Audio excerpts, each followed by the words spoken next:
On la disait sans valeur, un fardeau, trop lourde, trop banal, trop compliqué pour un homme bien. Mais la nuit où le blizzard a tenté de l'engloutir, Clara Miller leur a prouvé qu'ils avaient tous tort. Gelée jusqu'aux os, son sang tachant la neige, elle a choisi de sauver une créature mourante plutôt qu'elle-même. Et par cet acte unique de compassion féroce, elle a attiré l'attention du seul homme que tout le territoire craignait. Un géant des montagnes qui a vu dans son corps meurtri ce que le monde refusait de voir. Une force inébranlable. Laissez un commentaire avec le nom de votre ville. Appuyez sur le bouton j'aime et restez jusqu'à la fin. Car cette histoire vous redonnera foi en l'amour véritable. Territoire du Dakota, mars 1888. Un froid qui ne se contentait pas de mordre, il dévorait. Clara Miller se tenait dans l'ancienne maison de son père. Elle regardait les derniers vestiges de son enfance disparaître dans des caisses en bois, des caisses qu'elle ne pouvait même pas garder. Ses mains, à vif et rougies par des années de labeur, tremblaient. Elle pliait la courte pointe de sa mère. C'était la seule chose douce qu'elle ait jamais possédée. La seule qui ne l'avait pas jugée pour la place qu'elle occupait dans ce monde. Le maire Carlton Voss se tenait sur le seuil, tel un vautour tournant autour d'une charogne. Son manteau coûteux contrastait vivement avec les humbles meubles usés qui l'entouraient. Derrière lui, car la cruauté voyage toujours par deux, se tenait Richard Brennan, son ancien fiancé, l'homme qui lui avait promis l'éternité 3 ans plus tôt, puis il l'avait laissé seul devant l'autel de l'église. Toute la ville regardait, chuchotant derrière leurs mains. Il disait qu'il avait enfin retrouvé la raison. « Vous avez jusqu'au coucher du soleil, mademoiselle Miller. » La voix du maire sointait une fausse courtoisie, le genre que les hommes puissants utilisent quand ils veulent faire passer leur brutalité pour de la pitié. Les dettes que votre père a accumulées ne meurent pas avec lui. Cette propriété appartient maintenant à la ville, ce qui signifie qu'elle m'appartient. Clara garda les yeux baissés, concentrée sur la courte pointe dans ses mains. Elle avait appris il y a longtemps que croiser le regard d'un homme n'attirait que des commentaires qu'elle ne voulait pas entendre. Mais son silence sembla irriter le maire. Il s'avança dans la pièce. Ses bottes pesaient lourdement sur le plancher en pin que son père avait posé de ses propres mains. Bien sûr, continua Voss, et Clara pouvait entendre le sourire dans sa voix, celui qui n'atteignait jamais ses yeux. Je ne suis pas un homme sans cœur. Je suis prêt à vous offrir un emploi. Ma maison pourrait avoir besoin de quelqu'un avec votre, disons, capacité à travailler dur. Logement et nourriture fournis, naturellement. Pas de salaire, bien sûr, vu ce que vous devez. Mais vous auriez un toit sur la tête. La courte pointe glissa des doigts de Clara. Elle savait exactement ce qu'il proposait. Elle avait vu les yeux vides de la dernière femme qui avait travaillé chez le maire. Une veuve qui n'avait nulle part où aller. 18 mois à rapporter et porter, à récurer et à servir. Pendant ce temps, les amis du maire faisaient des commentaires sur sa silhouette pendant leur partie de cartes. La femme était morte l'hiver dernier. D'une pneumonie, disait-il. Mais Clara avait vu les bleus. J'apprécie l'offre, Mère Voss. La voix de Clara sortit plus stable qu'elle ne se sentait. Mais je vais devoir refuser. Le silence qui suivit était tranchant comme une lame. Richard rit le premier. Un son que Clara se rappelait de jours meilleurs, maintenant tordu en quelque chose de laid. Refuser. Il contourna le maire, s'approchant assez pour que Clara sente le whisky sur son haleine. Tu vas refuser, Clara. Regarde-toi. Regarde ce que tu es. Ses yeux la parcoururent, et elle sentit chaque kilo, chaque centimètre, chaque imperfection, tout ce qu'on lui avait appris à porter comme des pierres dans ses poches. Le maire vous offre la charité. Où comptes-tu aller, exactement? Quel homme va t'accueillir? Quel travail vas-tu trouver? Tu passes à peine par une porte normale. Et tu t'attends à ce que quelqu'un te paye pourquoi? Casser leurs meubles, le visage de Clara brûlait. Les mots n'étaient pas nouveaux. Richard n'avait jamais été aussi cruel quand ils étaient fiancés. Mais elle l'avait vu se cacher sous la surface. Le léger plissement autour de ses yeux quand elle se resservait à dîner. La façon dont il suggérait qu'elle devrait peut-être marcher plus. Manger moins, prendre moins de place dans le monde. Je me débrouillerai, dit-elle doucement. Vous allez mourir de froid. La voix du maire avait perdu sa fausse chaleur. Le printemps est dans des semaines. La pension ne vous acceptera pas sans paiement. L'Église n'a pas de place. Vous n'avez pas de famille, pas de perspective et pas d'option. Alors, voici ce qui va se passer. Vous allez accepter mon offre généreuse, ou vous allez quitter ma propriété tout de suite avec ce que vous pouvez porter, et vous allez découvrir combien de temps quelqu'un comme vous survit dans la nature sauvage. Clara leva les yeux, croisant le regard de Voss directement pour la première fois.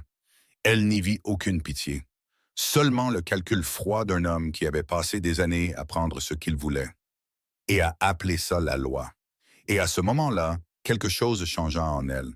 Elle avait passé 30 ans à s'excuser d'exister, 30 ans à se faire plus petite, plus silencieuse, moins présente. Et où cela l'avait-il menée? Toujours seule, toujours indésirable. On lui offrait des miettes et on attendait d'elle qu'elle soit reconnaissante. Alors je tenterai ma chance dans la nature sauvage, dit-elle. Le rire de Richard fut sec et méchant. Tu ne tiendras pas 2 jours. Peut-être pas. Clara se détourna d'eux, attrapant le petit sac de voyage qu'elle avait déjà préparé. Mais au moins, je passerai ces 2 jours à m'appartenir. Elle passa devant eux la tête haute, même si chaque instinct lui hurlait de se faire plus petite, de s'excuser, d'accepter leurs conditions. À la porte, elle s'arrêta, se souvenant de quelque chose. Le bureau de son père, le double fond qu'il lui avait montré une fois, des années auparavant, quand il était encore assez sobre pour se soucier de protéger sa fille. J'ai besoin de 5 minutes, dit-elle, pour dire au revoir à la maison. Vous en avez 2, répondit Voss. C'était suffisant. Clara traversa rapidement les pièces. Ses doigts trouvèrent le loquet caché dans le tiroir du bureau de son père à la deuxième tentative. Le registre était mince, relié en cuir craquelé. Il contenait chaque transaction que son père avait enregistrée en tant que comptable de la ville, avant que la boisson ne l'emporte. Y compris, elle le savait, un compte rendu complet. Il montrait comment le maire Voss avait systématiquement détourné les fonds de la ville pendant près d'une décennie. Son père avait eu trop peur de s'en servir. Il était trop brisé par le chagrin après la mort de la mère de Clara, trop perdu dans les bouteilles pour se soucier de la justice. Mais Clara n'était pas son père. Elle glissa le registre dans son sac, sous une robe de rechange et une photo de ses parents le jour de leur mariage. Quand elle sortit de la maison pour la dernière fois, le ciel avait pris cette couleur jaune-gris particulière.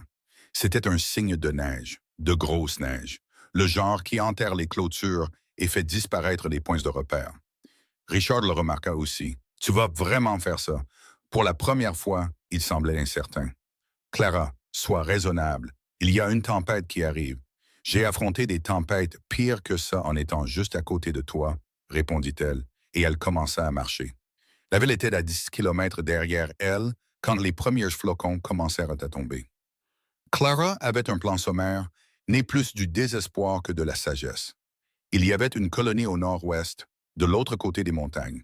La cousine de sa mère y avait déménagé des années auparavant. C'était un pari risqué, mais c'était quelque chose. Une direction à suivre qui n'était pas en arrière. La neige arriva plus vite qu'elle ne l'avait prévu. En moins d'1 heure, le monde était devenu blanc. L'horizon disparaissait dans un mur de glace poussé par le vent. Clara serra plus fort le châle de sa mère autour de ses épaules. Elle continua à marcher, comptant ses pas. Cela donnait à son esprit quelque chose sur quoi se concentrer, autre que le froid qui s'infiltrait dans ses bottes. 100 pas, 200, 500. Les chiffres devinrent une prière, une méditation. La seule chose qui la faisait avancer quand chaque muscle hurlait de se reposer.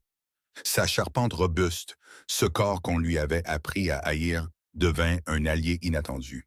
Le poids qu'elle portait, la force acquise par des années à transporter de l'eau et à couper du bois, à faire le travail de 2 personnes, parce qu'elle n'avait jamais été assez délicate pour l'éviter. Cette force la maintenait debout là où une femme plus petite aurait pu être renversée. Mais la force a des limites. À la tombée de la nuit et avec la chute de la température, Clara sentit ses limites approcher. Sa respiration sortait en halètements rauques qui gelaient sur ses lèvres. Ses doigts étaient engourdis depuis 1 heure.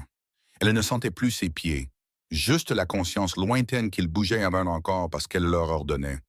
Le vent hurlait. Plus tard, on appellerait ça le blizzard des enfants. Pour tous les écoliers pris dans sa fureur, gelés entre leurs écoles et leurs maisons. Mais Clara ne le savait pas encore.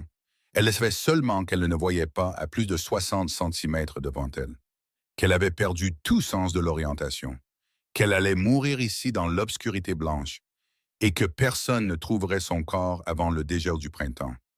Elle faillit ne pas l'entendre. Le son était si faible sous le hurlement du vent, juste un gémissement faible et brisé qui aurait pu être n'importe quoi, ou rien du tout.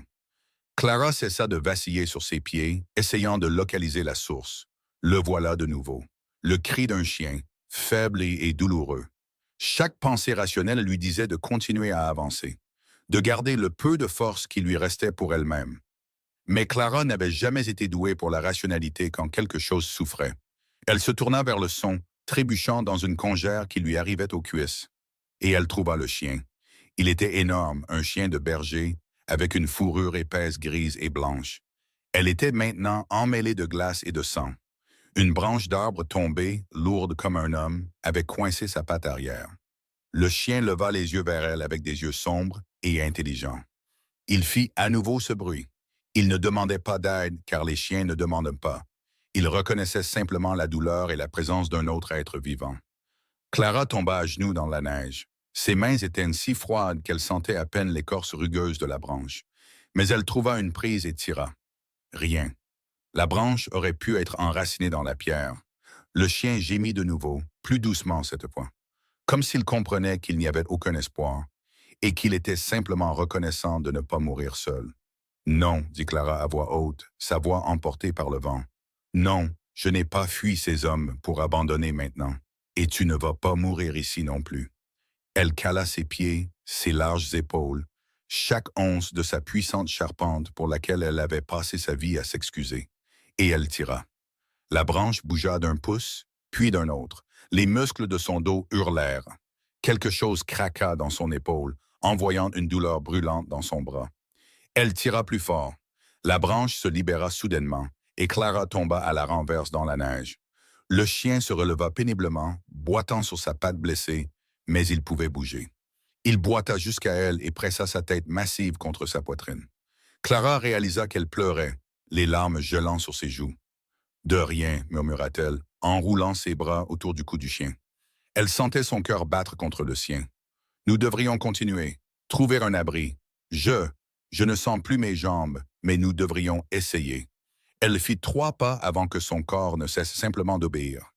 Clara s'effondra lourdement, sa vision se brouillant sur les bords.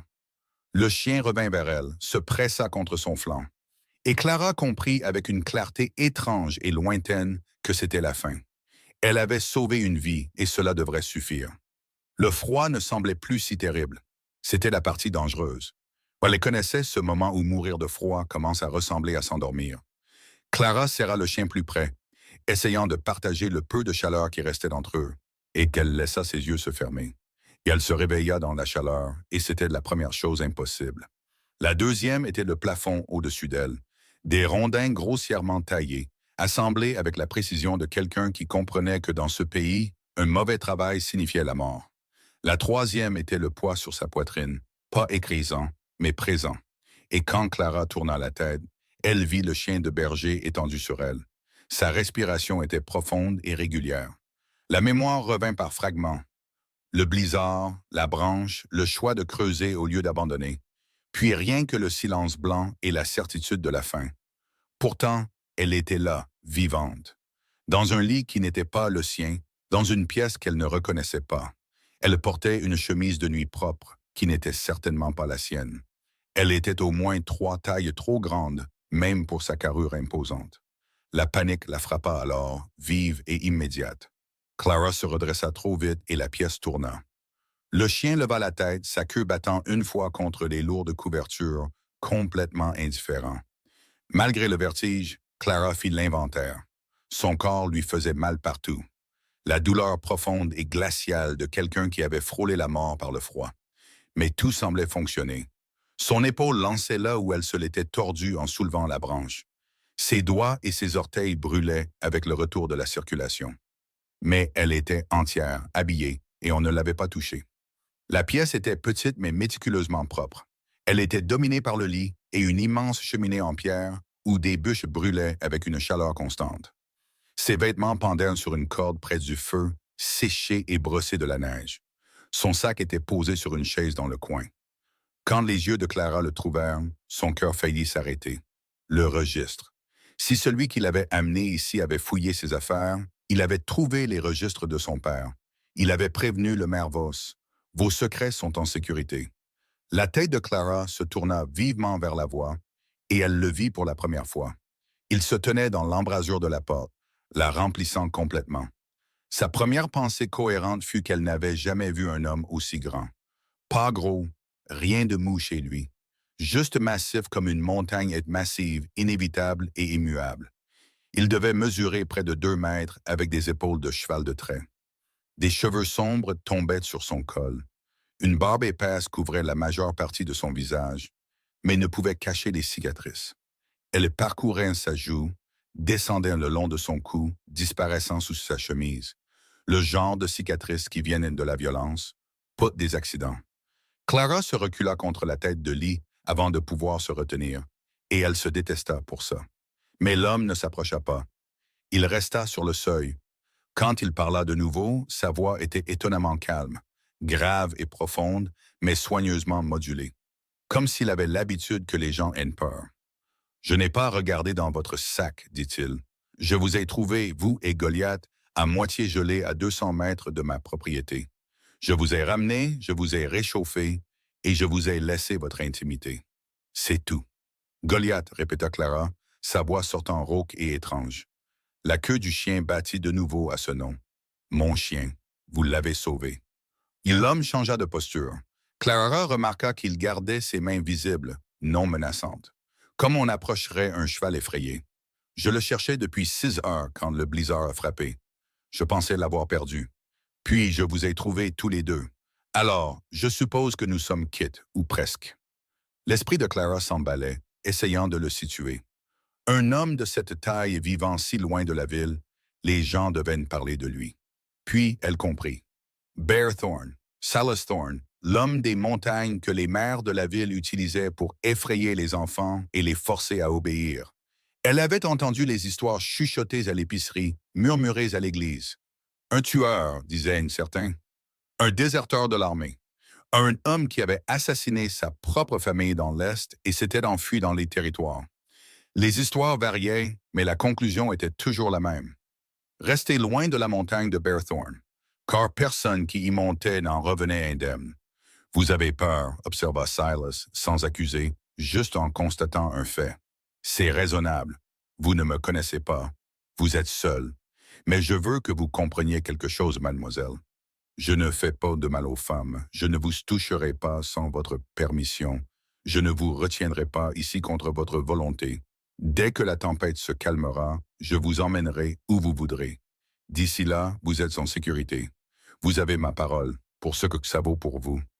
Clara étudia son visage, ce qu'elle pouvait en voir, au-delà de la barbe et des cicatrices. Ses yeux étaient gris, de la couleur de la glace en hiver, mais pas froids. Fatigué, peut-être lasse. Il la regardait de la même manière qu'elle le regardait, essayant d'évaluer la menace, de lire les intentions. Et quelque chose dans cette mutualité, cette reconnaissance qu'ils étaient tous deux des créatures effrayées prétendant être courageuses, la fit respirer un peu plus facilement. « Merci, réussit-elle à dire, de m'avoir ramené, de ne pas... » Elle fit un geste vague vers elle-même, le lit, la situation. « Il n'y a pas de quoi me remercier. Vous avez sauvé mon chien, je vous ai sauvé. C'est juste l'équilibre. » Il se tourna légèrement, orientant son corps loin d'elle. « Il y a de la nourriture quand vous serez prête. Les vêtements sur la chaise sont propres. Ils sont peut-être trop grands, mais ils sont chauds. Je serai dehors pour m'occuper des animaux. Prenez votre temps, reprenez vos esprits. » Il était parti avant que Clara ne puisse répondre. Il ferma la porte derrière lui avec une douceur surprenante pour des mains aussi grandes. Elle entendit ses pas s'éloigner sur ce qui semblait être un plancher en bois, puis le son lointain d'une autre porte qui s'ouvrait et se fermait. Goliath s'étira et bâilla, montrant des dents qui auraient pu facilement déchirer la chair, mais qui semblaient juste ridicules avec sa langue pendante. Il lécha la main de Clara une fois, puis se leva lourdement du lit. Il se dirigea vers la porte, grattant pour qu'on le laisse sortir. Clara se leva lentement, testant ses jambes, douloureuses mais fonctionnelles. Elle s'habilla avec ses propres vêtements, reconnaissante qu'ils soient secs. Puis elle remarqua les autres vêtements sur la chaise. Une chemise d'homme en flanelle, adoucie par les lavages, des chaussettes en laine tricotées à la main, un pull épais qui lui arriverait aux genoux, Tout était propre, tout était soigneusement plié. La pièce principale de la cabane était plus grande qu'elle ne l'avait imaginé, mais elle semblait encore petite à cause de tout ce qu'elle contenait. Un coin cuisine avec un poêle en fonte et des rangées bien ordonnées de provisions. Une grande table en bois marquée par l'usage. Des étagères, ce qui l'a surpris, remplies de livres allant de manuels agricoles à ce qui ressemblait à de la poésie. Une deuxième cheminée, celle-ci avec de profonds fauteuils positionnés pour capter sa chaleur. Tout était propre, organisé, construit pour durer. Mais c'est le désordre sur la table qui attira son attention. Des papiers éparpillés partout, couverts de chiffres et de notes. D'une écriture qui commençait nette et se détériorait en gribouillis frustré. Des livres de contes laissés ouverts, certains avec des taches d'eau, d'autres avec ce qui ressemblait à de la boue. Les doigts de Clara la démangeaient de les organiser, de donner un sens au chaos, mais elle se retint. Ce n'étaient pas ses affaires, ce n'était pas sa place. Elle trouva du pain et du fromage disposés sur un buffet. À côté, une note de cette même écriture détériorée. Manger. La tempête devrait se calmer d'ici demain. Signé ce Clara mangea, réalisant à mi-chemin du premier morceau de pain qu'elle était affamée. Qu'elle ne se souvenait pas de son dernier vrai repas. Elle en était à sa troisième tranche quand la porte s'ouvrit.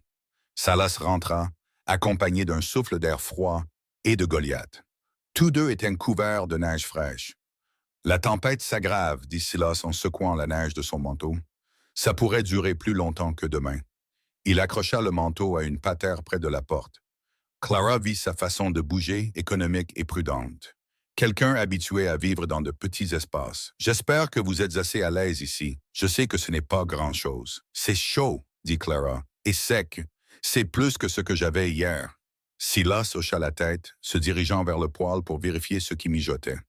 L'odeur de ragoût emplit la cabane, riche et savoureuse. Vous fuyez quelque chose ou vous êtes juste malchanceuse? La question était désinvolte, mais Clara entendit le poids qu'elle cachait. Il décidait si elle était une source de problème. Si la sauvée avait amené quelque chose de dangereux à sa porte.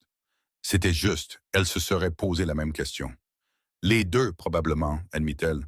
Mon père est espoir laissant des dettes. Le maire a réclamé la maison, m'a offert un emploi. J'ai refusé. Quel genre d'emploi? Son dos était toujours tourné, il remuait le ragoût. Mais quelque chose dans sa posture avait changé, il s'était tendu. Le genre où vous travaillez gratuitement et mourrez de pneumonie en moins d'1 an. Clara se surprit de l'amertume dans sa voix. Le genre où vous souriez et dites merci pendant que des hommes font des commentaires sur votre corps pendant leur partie de cartes. La cuillère s'immobilisa. Silas resta silencieux un long moment. Quand il parla, sa voix avait encore baissé, vibrant de quelque chose qui aurait pu être de la colère, mais qui ressemblait plus à de la reconnaissance. Et la tempête vous a surprise en route vers où? La colonie du Nord-Ouest, la cousine de ma mère. J'espérais qu'elle se souviendrait assez justement de ma mère pour m'accueillir.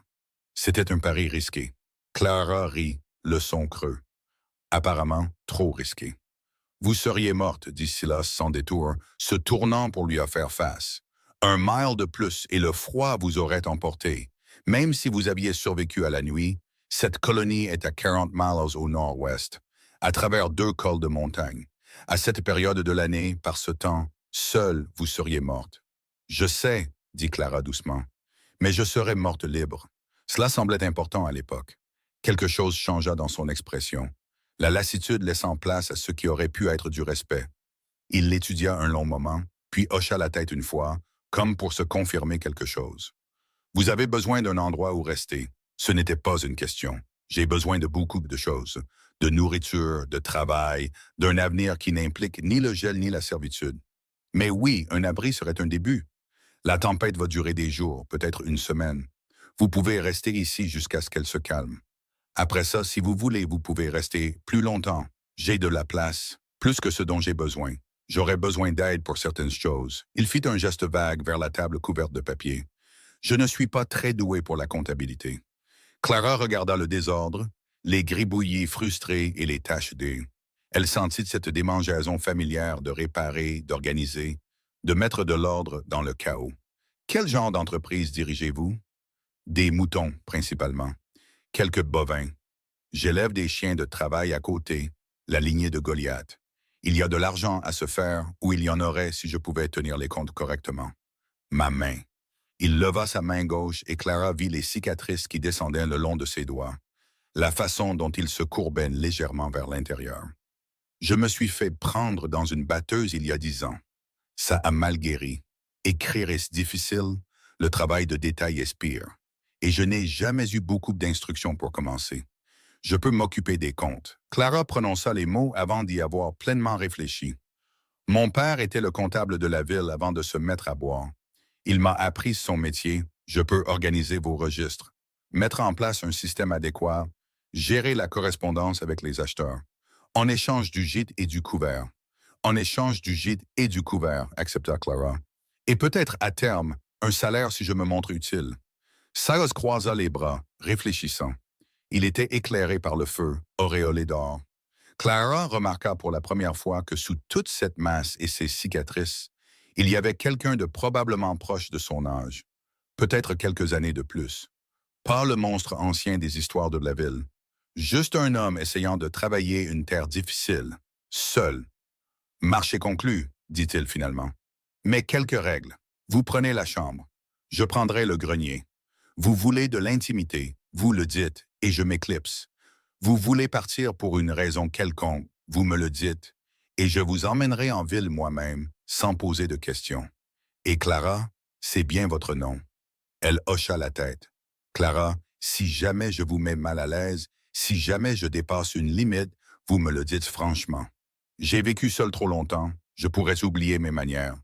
Mais on peut me le rappeler. C'était probablement l'offre d'emploi la plus étrange que Clara ait jamais reçue. Négocier avec un homme dont la réputation incluait le meurtre, dans une cabane au milieu d'un blizzard, pendant que son chien de berger sommeillait près du feu. Et pourtant, cela semblait plus honnête que tout ce que le maire Voss avait proposé, plus respectueux que tout ce que Richard avait jamais offert. « D'accord, dit-elle, et elle tendit la main. Silas la regarda un instant, puis prudemment, doucement, la lui serra. Sa main engloutit complètement la sienne, rugueuse de callosité, chaude malgré le froid d'où il venait. La poignée de main fut brève, professionnelle. Et quand il la relâcha, Clara eut l'impression qu'il venait de signer un contrat plus contraignant que n'importe quel document légal. Les jours qui suivirent prirent un rythme inattendu. La tempête continuait de faire rage à l'extérieur, entassant la neige contre les murs. Mais à l'intérieur, la cabane était chaude et étonnamment paisible. Silas partait tôt chaque matin pour s'occuper de ses animaux. Il brisait la glace des abreuvoirs, distribuait la nourriture, vérifiait les blessures ou les maladies. Il revenait pour un repas rapide à midi, puis repartait jusqu'au soir. Clara profitait de ce temps pour s'attaquer au chaos sur sa table. Elle commença par trier, créant des piles. Les registres d'élevage ici, les ventes là, les dépenses dans une troisième pile. L'ampleur du désastre devint rapidement évidente. Silas dirigeait une entreprise prospère presque malgré lui. Il vendait des animaux de qualité à de bons prix. Mais il perdait la trace des paiements, oubliait de relancer les acheteurs, vendait à perte parce qu'il ne connaissait pas les prix du marché. Elle trouva un livre de comptes dans le désordre, à peine utilisé, et recommença à zéro. Des colonnes propres, des catégories claires. Elle lista chaque animal de la propriété, leur lignée, leur valeur. Elle organisa la correspondance, découvrit 3 acheteurs qui devaient de l'argent à Silas pour des ventes faites des mois auparavant. Elle écrivit des lettres de recouvrement prudentes mais fermes. Quand Silas rentra ce premier soir et vit la transformation, il s'arrêta net sur le seuil. « Vous avez été bien occupé, dit-il, s'approchant pour examiner son travail. « Vous perdiez de l'argent, répondit Clara, sans lever les yeux de la colonne qu'elle totalisait. Beaucoup d'argent. Cet acheteur à Bestmark, il vous doit 200 $ pour du bétail de reproduction que vous avez livré l'automne dernier.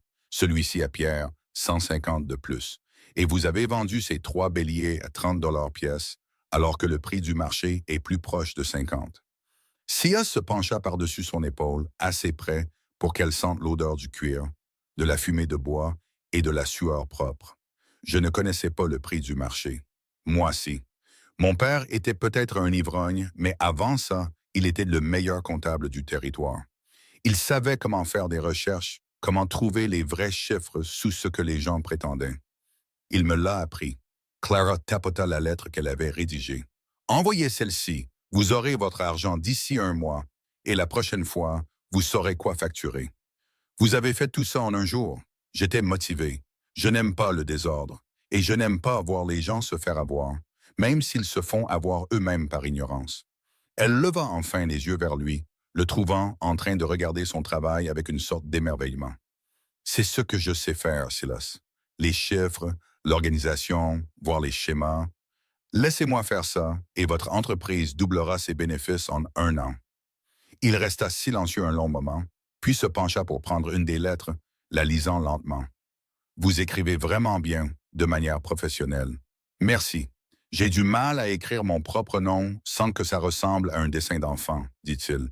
Aucun apitoiement sur soi dans sa déclaration, juste un fait. Mon père ne croyait pas à l'école. Il disait que ça rendait les hommes mous. Il avait besoin de moi dans les champs à la place. Le temps que je sois assez vieux pour suivre ma propre voie, il semblait trop tard pour commencer à apprendre les lettres. Clara pensa à ça, à un garçon privé d'éducation parce qu'on avait besoin de lui pour le travail.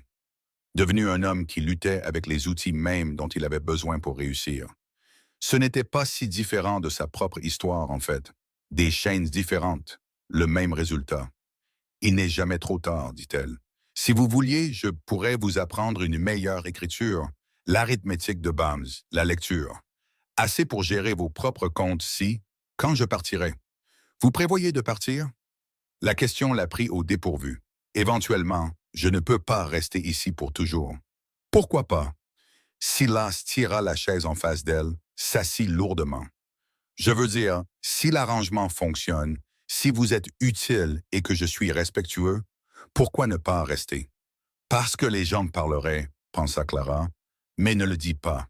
Parce qu'une femme vivant seule avec un homme non marié, cela signifiait quelque chose de spécifique dans l'esprit des gens. Parce que tôt ou tard, quelqu'un de la ville viendrait chercher, la verrait ici, le dirait au maire, et la paix qu'elle avait trouvée s'évaporerait. Mais en regardant Silas de l'autre côté de la table, ses mains balafrées soigneusement jointes devant lui, la question sincère dans ses yeux, elle ne dit rien de tout ça. Voyons d'abord comment l'arrangement fonctionne, dit-elle à la place. Ensuite, nous pourrons parler de l'éternité. Il hocha la tête, acceptant cela. C'est juste. Maintenant, allez-vous m'apprendre à lire ou juste me menacer de le faire? Alors elle le fit. Après le dîner, tandis que la tempête hurlait dehors et que Goliath ronflait près du feu, Clara sortit un des manuels agricoles de l'étagère. Et ils travaillèrent en dessus ensemble. La lecture de Séla était rude, hésitante, mais déterminée. Il travaillait chaque mot comme il travaillait tout le reste, avec une concentration patiente et implacable. Rotation, prononça-t-il. Rotation, déplacer le bétail entre les pâturages. Exactement. Cela empêche le surpâturage, donne à la terre le temps de se régénérer. Je sais ce que ça veut dire, dit Silas, un léger sourire visible à travers sa barbe. Je ne l'ai juste jamais vu écrit. C'est étrange comme les mots sont différents à l'écrit par rapport à leur son. Ils travaillèrent pendant 1 heure jusqu'à ce que Clara remarque qu'il se frottait la main gauche, la main balafrée. Il fléchissait les doigts comme s'ils étaient crispés. Elle avait vu son père faire de même après de longues journées d'écriture. C'est assez pour ce soir, dit-elle en fermant le livre. Nous pouvons continuer demain. Vous êtes une bonne professeure. Patiente, Silas se leva en s'étirant. La plupart des gens s'énervent quand quelqu'un est lent. Vous n'êtes pas lent. Vous apprenez quelque chose qu'on aurait dû vous enseigner il y a 20 ans. Cela demande du courage. Il la regarda, puis la regarda vraiment. Et Clara se sentit soudainement exposée d'une manière qui n'avait rien à voir avec les vêtements ou la bienséance. Il la voyait vraiment. Pas le corps lourd ou le visage banal ou la vieille fille que tout le monde en ville avait décidé qu'elle était.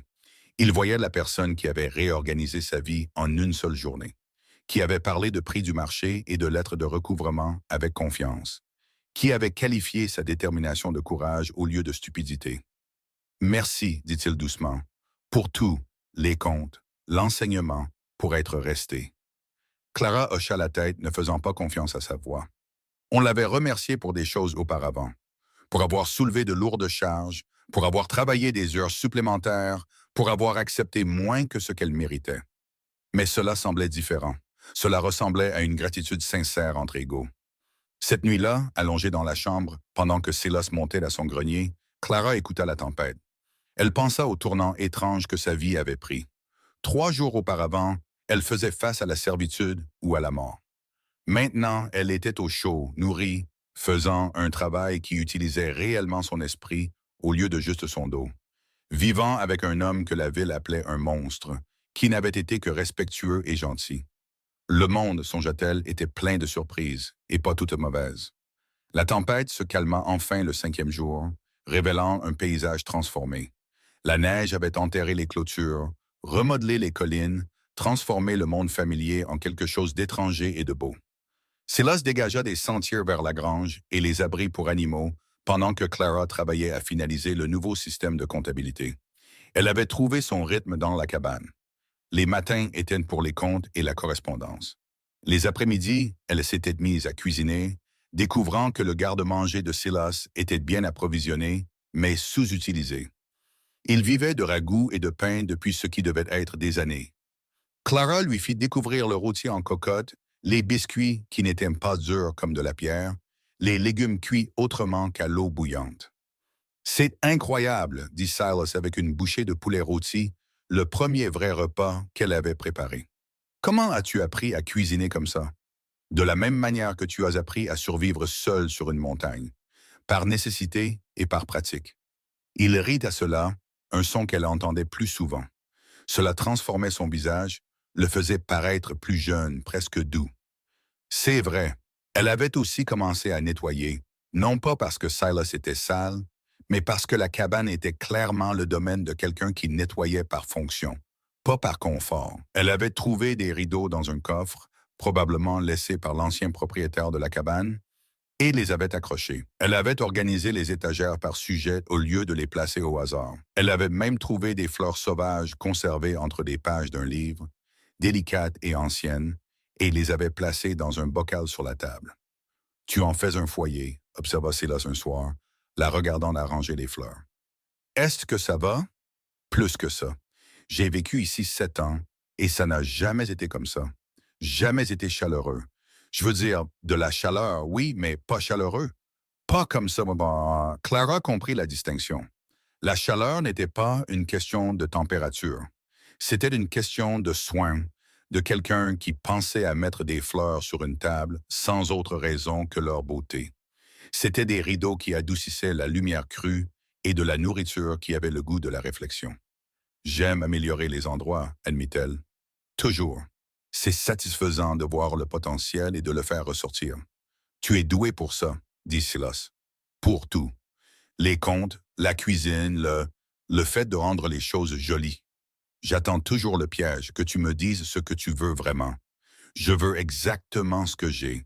Un travail qui utilise mon cerveau, un endroit chaud pour dormir, de la nourriture, du respect. Clara croisa son regard. Ce n'est pas un piège, Silas. C'est juste quelqu'un qui n'a jamais eu ces choses avant et qui est reconnaissant de les avoir enfin. Il hocha lentement la tête. Les gens de cette ville, c'étaient des imbéciles. Ils étaient cruels, corrigea Clara. Il y a une différence. Les imbéciles font des erreurs. Les gens cruels font des choix. Ton ex-fiancé, il a fait un choix. Il l'a fait. Était-il toujours cruel ou est-il devenu comme ça? Clara réfléchit à la question. Je pense qu'il a toujours été cruel en dessous. Mais quand nous nous fréquentions, quand il pensait que j'étais peut-être sa seule option, il était assez gentil. C'est seulement quand il a réalisé qu'il pouvait faire mieux, trouver quelqu'un de plus joli, de plus petit et de plus acceptable, que la cruauté est apparue. Le jour du mariage. Il m'a simplement posé un lapin. Il n'a même pas eu le courage de me le dire en face. Il a envoyé une note avec le pasteur. La mâchoire de Silas se serra. Que disait la note? Qu'il avait fait une erreur, que je devrais comprendre, qu'il espérait que nous pourrions rester amis. Amis, répéta Silas, faisant sonner le mot comme une malédiction. Après t'avoir humilié devant toute la ville, après s'être assuré que tout le monde sache qu'il avait retrouvé la raison avant de faire la pire erreur de sa vie. Oui, Clara sourit, mais il n'y avait pas d'humour dedans. Le plus drôle, c'est ce que je l'ai cru pendant longtemps. J'ai cru que j'étais de l'erreur, que mon corps, mon visage, mon existence même étaient une erreur, que je devrais être reconnaissante que quelqu'un m'ait voulu, même temporairement. Et maintenant, je pense que Richard Brennan est un lâche qui a confondu la cruauté avec la force. Et je pense que la pire erreur de sa vie a été de me laisser partir. Parce que je vaux 10 fois mieux que lui, même dans mes pires jours. Sal sourit, un vrai sourire qui atteignit ses yeux. Voilà la vérité. Ils tombèrent dans un silence confortable. Le genre qui n'existe qu'entre des personnes qui ont appris les rythmes de l'autre. Dehors, le monde était encore prisonnier de l'hiver. Mais à l'intérieur, dans la cabane qui devenait un foyer, quelque chose de nouveau grandissait. Quelque chose qu'aucun d'eux n'avait encore tout à fait nommé, mais que tous deux sentaient prendre racine. Les semaines se transformèrent en un mois, puis deux. Le printemps commença sa lente arrivée, faisant fondre la neige, révélant la terre brune et les premières pousses vertes courageuses. Le système de Clara avait transformé l'entreprise de Silas, passant d'un chaos à peine géré à un modèle d'efficacité. Les lettres de paiement avaient donné des résultats. L'argent arrivait dans des enveloppes que Silas regardait comme si elles contenaient de la magie au lieu de chèques. 230 $, dit-il un matin, brandissant 3 paiements d'acheteurs que j'avais considérés comme des pertes. Ce n'étaient pas des pertes, dit Clara en mettant à jour le registre. C'étaient juste des dettes que vous n'aviez pas recouvrées. Il y a une différence. Elle avait aussi découvert que Silas était assis sur une mine d'or qu'il ne comprenait pas entièrement. Son programme d'élevage de chiens de travail produisait des animaux qui auraient dû se vendre à des prix élevés, mais il les vendait pour ce que les acheteurs offraient. Clara avait fait des recherches, écrit à des éleveurs dans 3 territoires. Elle avait établi une liste d'attente pour les chiots de Goliath à 3 fois le prix que Silas demandait. Les gens paieront autant pour un chien, avait demandé Silas, regardant les chiffres avec incrédulité. Pour un chien de la lignée de Goliath, entraîné par toi, garanti pour le travail, il paierait plus. Mais nous ne voulons pas nous exclure du marché. C'est le juste milieu, assez élevé pour refléter la valeur, assez raisonnable pour maintenir une forte demande. Le changement dans la situation financière de Silas fut spectaculaire. Pour la première fois depuis des années, il ne se contentait pas de survivre, il prospérait. Et il attribuait tout cela à Clara. « Nous devons discuter de votre salaire, dit-il un soir au dîner. « Le gîte et le couvert me conviennent, répondit Clara, bien que son cœur ait commencé à battre plus vite. Un salaire signifiait l'indépendance. Un salaire signifiait qu'elle pouvait économiser, planifier, construire un avenir qui ne dépendait de la charité de personne. Le gîte et le couvert, c'est ce que nous avions convenu quand vous étiez une réfugiée d'un blizzard. Vous n'êtes plus cela. Vous êtes ma partenaire d'affaires, que nous l'ayons officialisé ou non. » Silas poussa un morceau de papier sur la table. « Voici ce à quoi je pense. Un salaire mensuel plus un pourcentage des bénéfices au-dessus d'un seuil de base. Le seuil de base étant ce que je gagnais avant votre arrivée. Tout ce qui est au-dessus, nous le partageons à 70-30. » Clara regarda les chiffres et sentit son souffle se couper. « Silas, c'est trop. Les 70 devraient être pour vous. Les 70 sont pour moi. Vous obtenez 30% de l'augmentation, ce qui, d'après les 2 derniers mois, sera substantiel. » Il se pencha en arrière dans sa chaise. « Clara, avant votre arrivée, je maintenais à peine cet endroit à flot. Je suis bon avec les animaux, bon avec la terre, mais je ne sais pas faire les chiffres, je ne sais pas faire la correspondance, je ne sais pas gérer le côté commercial. Vous le pouvez, vous l'avez fait. Cela mérite une juste compensation. Je ne sais pas quoi dire. Dites oui, dites que vous resterez. Pas seulement jusqu'à ce que le temps s'éclaircisse ou que vous trouviez quelque chose de mieux, mais restez. Rendez cela permanent. » Le mot permanent flotta dans l'air entre eux, lourd d'implications qu'aucun d'eux n'avait tout à fait abordées. Clara vivait dans la maison de Silas depuis 2 mois, où elle dormait dans sa chambre pendant qu'il prenait le grenier. Ils mangeaient ensemble, travaillaient ensemble, passaient leur soirée à lire, à parler ou à s'enseigner des choses. Elle avait appris l'élevage de moutons et le contrôle des prédateurs. Il avait appris à écrire des phrases complètes et à calculer des pourcentages. Ils avaient construit quelque chose, mais la nature exacte de ce quelque chose restait soigneusement non nommée. Les gens parleront dit Clara doucement, s'ils ne le font pas déjà. Une femme vivant seule avec un homme non marié. Laissez-les parler. Ils disent déjà que je suis un meurtrier et un diable. Qu'est-ce qu'un péché de plus? Ce n'est pas de votre réputation que je m'inquiète. L'expression de Silas s'adoucit. Vous pensez que je me soucie de ce qu'ils disent de vous? Ces mêmes personnes qui vous ont laissé seul à l'hôtel, qui vous ont offert la servitude comme une gentillesse, qui vous ont poussé dans un blizzard. Leur opinion ne vaut pas le souffle qu'il faut pour la prononcer. Facile à dire quand on est bas celle qu'on traite de femme déchue. Alors épouse-moi. Les mots tombèrent dans la conversation comme une pierre dans l'eau calme, envoyant des ondes dans toutes les directions. Clara le fixa, certaine d'avoir mal entendu. Quoi? Épouse-moi, répéta Silas, et il sembla aussi surpris par les mots qu'elle. Je veux dire, si le problème est la réputation, si les gens parlent de toi vivant ici non marié, alors nous nous marierons. Nous rendrons ça légal et convenable, alors ils ne pourront rien dire. Ce n'est pas, vous ne pouvez pas simplement proposer le mariage pour résoudre un problème commercial. Pourquoi pas? Les gens se marient pour de pires raisons. L'argent, la terre, les liens familiaux. Au moins, nous nous apprécions. Au moins, nous travaillons bien ensemble. L'idée lui plaisait maintenant, il se pencha en avant. Pensez, Clara, nous gérons déjà cet endroit en tant que partenaires. Nous vivons déjà ensemble. Nous nous faisons déjà confiance. Le mariage ne ferait qu'officialiser ce que nous sommes déjà. Ce que nous sommes déjà, c'est un employeur et une employée avec un arrangement de vie inhabituel, dit Clara, mais son cœur battait la chamade. Le mariage est différent. Le mariage, c'est tout. C'est permanent et contraignant. Et ça signifie des choses. Quelles choses? Clara sentit son visage s'échauffer. Des attentes, des obligations. Une femme a des devoirs envers son mari. La compréhension se fit jour dans les yeux de Silas. Oh, tu veux dire, tu penses que je te demande en mariage pour que je puisse... Non. Non, Clara, ce n'est pas ça. Il passa sa main dans ses cheveux, frustré. Je suis en train de tout gâcher. Écoute, je ne suis pas doué avec les mots, pas comme toi, mais je veux que tu comprennes. Je ne te demande pas en mariage parce que je veux te posséder ou parce que j'attends quelque chose de physique. Je te le demande parce que l'idée que tu partes me rend malade. Parce que tu as fait de cet endroit un foyer. Et je ne veux pas revenir à ce que c'était avant. Parce que je te respecte plus que je n'ai respecté personne. Et je veux te donner la sécurité. Une vraie sécurité. Une sécurité légale. En tant que ma femme, tout ce que j'ai est à toi.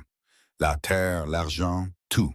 Tu n'aurais plus jamais à dépendre de la charité de personne. C'était probablement la demande en mariage la plus maladroite et la moins romantique de l'histoire des demandes en mariage. Et pourtant, Clara sentit des larmes lui piquer les yeux. Car sous les mots maladroits, il y avait quelque chose qu'elle n'avait jamais espéré recevoir d'un homme. Un respect sincère et l'offre d'un véritable partenariat. « Je ne sais pas quoi dire », murmura-t-elle. « Dis que tu y réfléchiras. C'est tout ce que je demande. Réfléchis-y, c'est tout. » Clara hocha la tête, ne faisant pas confiance à sa voix. Silas se leva, sembla vouloir dire autre chose, puis hocha simplement la tête et se dirigea vers la porte. « Je serai dans la grange, dit-il. Prends ton temps. » Après son départ, Clara resta assise à la table pendant un long moment. Elle fixait l'accord de salaire qu'il avait rédigé de son écriture soignée et en progrès. Épouser Silas Thorne, devenir sa femme, rester sur cette montagne pour toujours.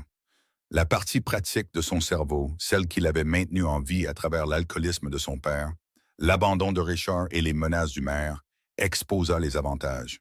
Sécurité, protection légale, une part dans une entreprise en croissance et rentable, un foyer, le respect d'un homme bon. Mais la partie blessée, celle qui se souvenait encore d'être seule dans cette église pendant que les gens chuchotaient, se demandait où était le piège. Les hommes n'épousaient pas des femmes comme elle par respect. Ils épousaient des femmes minces et jolies. Ils épousaient des femmes qui étaient belles à leurs bras, qui pouvaient leur donner de beaux enfants, qui ne les embarrasseraient pas en public. Sauf que Silas n'était pas de ces hommes. Il n'avait jamais fait de commentaires sur son corps, sauf pour reconnaître sa force. Il ne l'avait jamais fait se sentir honteuse, trop grosse ou déplacée. Il lui avait donné un travail qui utilisait son esprit, traiter ses opinions comme précieuses, partager sa maison sans rien exiger en retour. Et si elle était honnête avec elle-même, vraiment honnête, elle avait développé des sentiments qui allaient au-delà de la gratitude ou du respect professionnel. Elle aimait le son de son rire. Elle aimait le regarder travailler avec les animaux, doux malgré sa taille. Elle aimait leurs séances de lecture du soir, le silence confortable qu'ils pouvaient partager. Elle l'aimait en tant que personne d'une manière qu'elle n'avait jamais vraiment aimé Richard, même quand ils étaient fiancés. Mais aimer n'était pas l'amour. Et un mariage sans amour, même un mariage de partenariat pratique, semblait être se contenter de moins que ce qu'elle méritait. Encore une fois, Clara était encore aux prises avec ses pensées quand le désastre frappa, littéralement. Elle réorganisait les étagères de la cuisine, debout sur une chaise pour atteindre l'étagère du haut où Silas gardait ses conserves. Elle l'avait fait une douzaine de fois auparavant sans incident. Mais cette fois, en attrapant un bocal de légumes au vinaigre, son pied glissa sur le barreau de la chaise. Elle tomba lourdement, la chaise basculant avec elle. Le bocal se brisa, projetant du verre et du vinaigre sur le sol. Clara atterrit sur le côté, sa hanche encaissant le plus gros de l'impact. Et la lampe à huile sur la table voisine bascula. Pendant un terrible instant, Clara regarda la lampe tomber au ralenti. Puis elle heurta le sol et le feu jaillit sur l'huile renversée, se propageant vers les rideaux qu'elle avait si soigneusement accrochés. Non! Non! Non! Clara se releva en titubant, ignorant la douleur à sa hanche, et attrapa le seau d'eau près de l'évier. Elle le jeta sur les flammes, éteignant la plupart d'entre elles, mais des braises avaient déjà atteint l'ourlet du rideau. Elle arracha les rideaux, les piétinant, ses lourdes bottes écrasant les flammes. La porte s'ouvrit brusquement, et Silas se précipita à l'intérieur, comprenant la scène en un instant. Il attrapa une couverture sur le dossier d'une chaise et étouffa les dernières flammes. Puis il se tourna vers Clara avec des yeux affolés. « Êtes-vous blessé? »« Je vais bien. Je suis désolé. J'essayais d'atteindre l'étagère du haut, et j'ai glissé et la lampe est tombée et j'ai failli brûler votre maison. » Les mots sortirent d'un trait, la panique et la honte faisant trembler sa voix. « Je suis si maladroite. J'aurais dû être plus prudente. J'aurais dû vous demander de le descendre. Je sais bien que je ne dois pas prendre autant de place sur une chaise bancale. Je suis désolée. » Elle divaguait. Elle savait qu'elle divaguait. Des années de honte ancrée se déversaient. Chaque fois que quelqu'un avait fait un commentaire sur le fait qu'elle cassait une chaise, qu'elle devait faire attention où elle mettait les pieds, qu'elle devait être prudente avec sa lourde charpente, tout revenait en force. Clara. La voix de Silas coupa sa spirale. Arrêtez. Elle s'arrêta, respirant fort, des larmes qu'elle n'avait pas réalisé qu'elle versait coulant sur ses joues. Silas traversa la pièce, ses bottes craquant sur le verre brisé, et se tint devant elle. Il ne la toucha pas, la regarda simplement avec une intensité qui lui donna envie de reculer. « Vous pensez que c'est parce que vous êtes maladroite? » demanda-t-il doucement. « J'ai cassé la lampe. J'ai failli déclencher un incendie. J'ai ruiné les rideaux. La chaise était instable. Je voulais la réparer depuis des mois. La lampe était trop près du bord. Et les rideaux ont fait exactement ce qu'ils étaient censés faire. Ils ont brûlé à la place du mur. » Il fit une pause. Rien de tout cela n'a à voir avec le fait que vous soyez maladroite ou trop lourde ou tout autre poison que ces gens en ville vous ont mis dans la tête. Vous ne comprenez pas.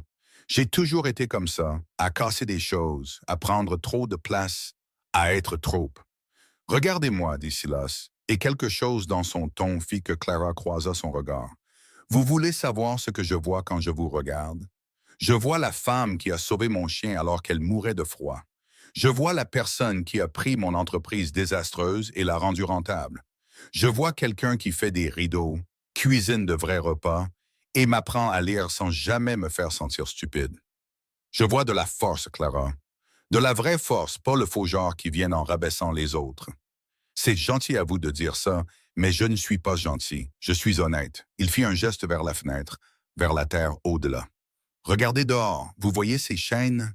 Ceux qui sont là depuis 100 ans, ils survivent parce qu'ils sont forts, parce qu'ils sont profondément enracinés, parce qu'ils peuvent résister aux tempêtes qui briseraient des arbres plus minces en d'eux.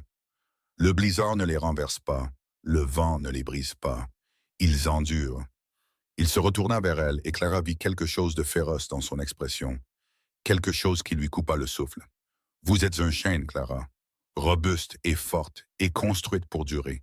Cette terre dure a besoin de ça. J'ai besoin de ça. » Sa voix baissa. Vous n'êtes pas un ornement délicat à mettre sur une étagère et à admirer. Vous êtes de la fondation. Vous êtes ceux qui soutiennent tout. Et je serais damné si je vous laisse penser que c'est autre chose qu'extraordinaire. Les larmes coulaient librement maintenant, mais elles semblaient différentes. Pas des larmes de honte, mais autre chose. Quelque chose pour lequel Clara n'avait pas de mots. Personne ne lui avait jamais parlé comme ça. Personne n'avait jamais pris ses faiblesses perçues et les avait recadrées comme des forces. Personne ne lui avait jamais fait sentir que son corps solide, robuste et démodé était exactement comme il fallait au lieu d'être perpétuellement une erreur. Je ne sais pas quoi dire, murmura-t-elle. Dites que vous me croyez. Dites que vous voyez ce que je vois, même un tout petit peu. Je veux. J'essaie. C'est suffisant. Silas sourit, triste et compréhensif. C'est un début. Il se tourna pour inspecter les dégâts, le verre brisé, le sol roussi et les rideaux ruinés. Je vais nettoyer ça. Vous devriez vous reposer. Assurez-vous que vous ne vous êtes pas blessé dans la chute. Je peux aider. Je sais que vous le pouvez, mais laissez-moi faire ça. S'il vous plaît. Clara hocha la tête et se retira dans la chambre. Elle s'assit sur le bord du lit, essayant de digérer ce qui venait de se passer. La chute, le feu, les mots de Silas sur les chaînes et les fondations. La façon dont il l'avait regardée, comme si elle était quelque chose de précieux au lieu de problématique. Elle pensa à sa proposition, à devenir sa femme, à passer le reste de sa vie sur cette montagne avec cet homme étrange, balafré et étonnamment doux. Et pour la première fois, elle se permit de l'imaginer, non pas comme un arrangement pratique, mais comme quelque chose de réel. Devait être cette nuit-là, après que Silas eut nettoyé le désordre et préparé un simple dîner de pain et de fromage, puisque Clara lui avait interdit de la laisser cuisiner, ils s'assirent ensemble près du feu. Goliath s'étala entre eux, content et au chaud. « J'ai réfléchi à votre proposition, dit Clara dans le silence confortable. Cela serait dit légèrement, mais sa voix resta égale. Et je veux comprendre ce que vous demandez. Pas les aspects légaux, pas l'arrangement commercial. À quoi ressemblerait ce mariage au quotidien? Il resta silencieux un moment, choisissant ses mots avec soin. Honnêtement, pas très différent de maintenant. Nous continuerions à travailler ensemble, à gérer cet endroit en tant que partenaire, à nous enseigner des choses. La différence serait la sécurité, pour nous deux. Et éventuellement, si vous le vouliez, si nous le voulions tous les deux, peut-être que cela pourrait devenir plus qu'un arrangement commercial. Mais il n'y a pas de pression, Clara. Passe d'attente. Nous irions au rythme qui nous semblerait juste. Vous seriez prêt à m'épouser sans aucune garantie que cela devienne un jour un vrai mariage. Dans tous les sens où le mariage l'entend habituellement. Je serais prêt à vous épouser et à passer le reste de ma vie exactement comme nous sommes maintenant, si c'est ce que vous vouliez. Parce que ce que nous avons maintenant est plus que ce que j'ai jamais pensé avoir. C'est suffisant. Vous êtes suffisante. Clara sentit quelque chose se fissurer dans sa poitrine. Un mur qu'elle avait maintenu sans s'en rendre compte. Pourquoi moi, Silas? Soyez honnête. Pourquoi voudriez-vous m'épouser alors que vous pourriez avoir n'importe qui? Je ne pourrais pas avoir n'importe qui. Regardez-moi, Clara. Vraiment. Regardez. Il désigna son visage balafré, sa carrure massive. Je suis le monstre de la montagne. On met en garde les enfants contre moi. Les femmes traversent la rue quand elles me voient arriver. J'ai vécu seul pendant 7 ans parce que c'est ce que le monde a décidé que je méritais. Vous n'êtes pas un monstre, et vous n'êtes pas maladroite ou trop lourde, ou tout ce qu'ils vous ont dit. Mais nous croyons toutes les deux aux mensonges parfois, n'est-ce que pas? Il sourit tristement. La vérité, c'est que vous êtes la première personne depuis des années qui m'a regardé et a vu un homme au lieu d'une menace. Qui s'est assise avec moi, a parlé avec moi, m'a fait confiance. Vous avez fait de ma maison un foyer, vous m'avez fait me sentir à nouveau humain. Cela vaut tout pour moi. Alors oui, je veux vous épouser, pas parce que je me contente de peu ou parce que vous êtes pratique.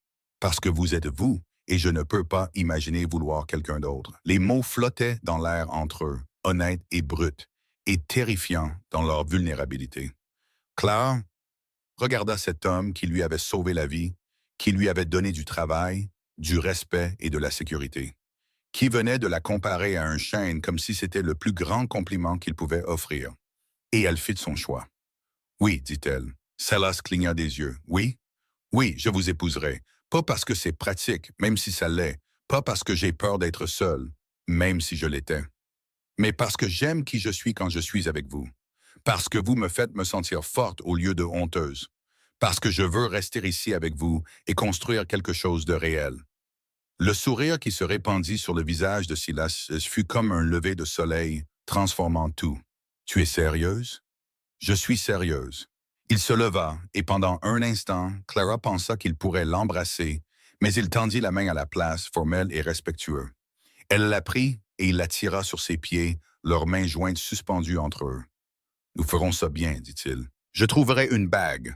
Nous irons en ville. Nous trouverons un pasteur. Nous rendrons ça légal et convenable. La ville, répéta Clara, et sentit son estomac se nouer. Je devrais tous les affronter. Le maire, Richard, tous ceux qui m'ont vu être humilié. Tu les affronteras en tant que ma fiancée, en tant que partenaire égal dans une entreprise prospère, en tant que quelqu'un qui a choisi sa dignité plutôt que leur charité. Silas serra doucement sa main. Et je serai juste à côté de toi. Quiconque voudra dire quelque chose de cruel devra nous le dire à tous les deux. L'idée de retourner en ville remplissait Clara d'effroi et Bussy, mais aussi d'une étrange et féroce anticipation. Qu'ils la voient maintenant, qu'ils voient ce qu'elle avait construit, qui elle était devenue, qu'ils sachent que la femme qu'ils avaient rejetée avait trouvé quelque chose d'infiniment mieux que tout ce qu'ils avaient de faire. Les semaines suivantes furent un tourbillon de préparatifs. Silas se rendit d'abord seul en ville pour obtenir la licence de mariage et trouver un pasteur disposé à célébrer la cérémonie. Il revint avec des nouvelles à la fois encourageantes et préoccupantes. Le pasteur a accepté sans problème, mais la rumeur se propage. Les gens sont curieux. Il prononça le mot avec précaution, comme s'il pouvait exploser. Le maire a posé des questions. Quel genre de questions? Sur vous, où vous avez été, ce que vous avez fait, si vous prévoyez de revenir pour régler les dettes de votre père. L'expression de Silas s'assombrit. J'ai clairement indiqué que ces dettes sont mortes avec votre père et que vous êtes maintenant sous ma protection. Mais Voss n'a pas aimé entendre ça. Clara pensa au registre, toujours caché dans son sac, contenant toujours la preuve des crimes du maire. Elle l'avait presque oublié dans le rythme paisible de la vie montagnarde. Mais Voss n'avait pas oublié. Il avait peur, se demandant si elle avait des preuves, se demandant si elle les utiliserait. Bien, dit-elle, laissez-le s'inquiéter. Le jour de leur voyage en ville arriva. Clara mit sa plus belle robe, un simple coton bleu qu'elle avait ajusté, et Silas portait des vêtements propres qui ne pouvaient toujours pas dissimuler sa taille ou ses cicatrices. Ils formaient un couple inhabituel, elle le savait. La femme corpulente et le géant des montagnes, tous deux trop grands, trop imposants, trop en dehors des normes de la société. Ils voyagèrent dans le chariot de Silas, côte à côte sur le banc, leurs épaules se touchant à chaque chaos de la route. Alors que la ville apparaissait, Clara sentit son pouce accélérer. « Ça va ?» demanda Silas doucement. Terrifiée, admit-elle, mais aussi prête. « C'est ma fille. » Il le dit nonchalamment, mais les mots réchauffèrent la poitrine de Clara. Sa fille, sa fiancée, bientôt sa femme. Ils se rendirent d'abord à la maison du pasteur, un petit bâtiment bien entretenu près de l'église. Le révérend Matthews était un homme plus âgé aux yeux bienveillants qui ne s'y pas à leur apparence. Monsieur Thorne, Mademoiselle Miller, entrez. Entrez. Il les fit entrer dans son bureau. Je comprends que vous êtes ici pour vous marier. C'est exact, confirma Silas. Et vous entrez tous deux dans cette union librement, de votre plein gré. Oui, dirent-ils ensemble. Le révérend regarda Clara spécifiquement. Mademoiselle Miller, je dois vous demander, certains en ville ont exprimé leur inquiétude quant à votre situation. Ils veulent être sûrs que vous n'êtes pas contrainte. Clara sentit la colère monter. Bien sûr qu'ils le faisaient.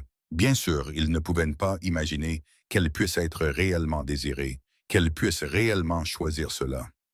J'entre dans ce mariage de manière totalement libre, dit-elle clairement. Monsieur Thorne n'a été que respectueux. Il m'a offert un partenariat, la sécurité et la gentillesse. Je le choisis parce que je le veux, pas parce que je le dois. Le révérend Matthews hocha la tête, satisfait. Alors, procédons à la cérémonie. Je peux la célébrer ici et maintenant si vous le souhaitez, ou nous pouvons organiser quelque chose de plus formel. Clara et Silas échangèrent un regard. Ils n'en avaient pas discuté, mais la réponse semblait évidente. Ici, c'est bien, dit Clara. Maintenant, c'est bien. Nous n'avons pas besoin de formalités. Très bien. Avez-vous des alliances? Céas sortit une petite boîte de sa poche et l'ouvrit. À l'intérieur se trouvaient 2 simples anneaux en or, sans fioriture, mais magnifiques dans leur simplicité. La gorge de Clara se serra. Quand les as-tu eus? Quand je suis allé en ville la semaine dernière. Je me suis dit que nous en aurions besoin un jour. La cérémonie fut brève et simple. Pas de congrégation, pas de fleurs, pas de chichi. Juste 2 personnes promettant de s'honorer et de se respecter, de construire une vie ensemble, de faire face à tout ce qui viendrait en tant que partenaire. Quand Silas glissa l'alliance au doigt de Clara, sa main trembla légèrement. Quand elle fit de même pour lui, elle réalisa qu'elle souriait. Vraiment souriante, peut-être pour la première fois depuis des années. « Je vous déclare maintenant mari et femme, dit le révérend Matthews. Monsieur Thorne, vous pouvez embrasser la mariée. » Silas regarda Clara, une question dans les yeux. Elle hocha légèrement la tête et il se pencha, déposant le plus doux des baisers sur ses lèvres. Il dura à peine 1 seconde, chaste et respectueux, mais il ressemblait à une promesse. Ils signèrent le certificat de mariage. La signature de Silas, minutieusement soignée. Celle de Clara, fluide et confiante. Le révérend Matthews fut leur témoin et les bénit tous les 2. Félicitations, Madame Thorne. Madame Thorne. Clara Miller n'existait plus. À sa place se tenait Clara Thorne, épouse, partenaire d'affaires, femme qui avait choisi sa propre voie. La transformation semblait complète. Ils sortirent de la maison du pasteur pour trouver une petite foule rassemblée. La nouvelle s'était répandue rapidement. Clara reconnut des visages de son ancienne vie, les femmes qui chuchotaient à son sujet, les hommes qui avaient ri. Et là, au premier plan, se tenaient le maire Voss et Richard Brennan. Le premier instinct de Clara fut de se mettre derrière Silas, de se faire plus petite, de se cacher du jugement qu'elle sentait émaner de la foule. Mais ensuite, elle sentit la main de Silas trouver la sienne, sa paume massive chaude et stable, et elle se souvint de ce qu'il avait dit sur les chaînes, sur les fondations, sur le fait d'être assez forte pour affronter n'importe quelle tempête. Elle leva le menton et croisa directement le regard du maire. « eh bien, dit Voss, sa voix portant cette fausse amabilité qui donnait la chair de poule à Clara. « Mademoiselle Miller, ou devrais-je dire Madame Thorne maintenant, félicitations pour votre mariage hâtif. Merci, mère. » Clara garda sa voix égale. « Bien que je ne le qualifierais pas de hâtif, Silas et moi nous connaissons depuis des mois maintenant. » « Vraiment? » Richard s'avança, et Clara fut frappée par sa petite taille comparée à Silas. Pas seulement en hauteur, mais en présence, en substance. Nous avions entendu des rumeurs selon lesquelles Bear Thorne avait recueilli une femme, mais nous n'avions jamais imaginé que c'était toi, Clara. Bien que je suppose que ça a du sens, où d'autre serais-tu allé? Les mots étaient destinés à piquer, à lui rappeler son désespoir, son manque d'options. Mais Clara ne ressentit qu'une pitié lointaine pour l'homme qui avait autrefois tenu son cœur. « Je suis allé exactement là où je devais aller, dit-elle, dans un endroit où mon travail était valorisé et ma présence était désirée. Ça a plutôt bien marché. Votre travail, vosserie, un son sec et moqueur. Quel travail pourriez-vous bien faire sur la montagne de Thorne? Cuisiner et nettoyer, ce n'est pas du travail. Juste ce que font les femmes. » La main de Silas se resserra sur celle de Clara, mais il resta silencieux, la laissant gérer ça. Elle apprécia cela, la confiance que cela montrait. « Je gère toute l'entreprise de Monsieur Thorne. » Clara dit clairement, ses comptes, sa correspondance, ses registres d'élevage et ses ventes. « J'ai augmenté ses bénéfices de 60% en 3 mois. Ce n'est pas cuisiner et nettoyer, mère.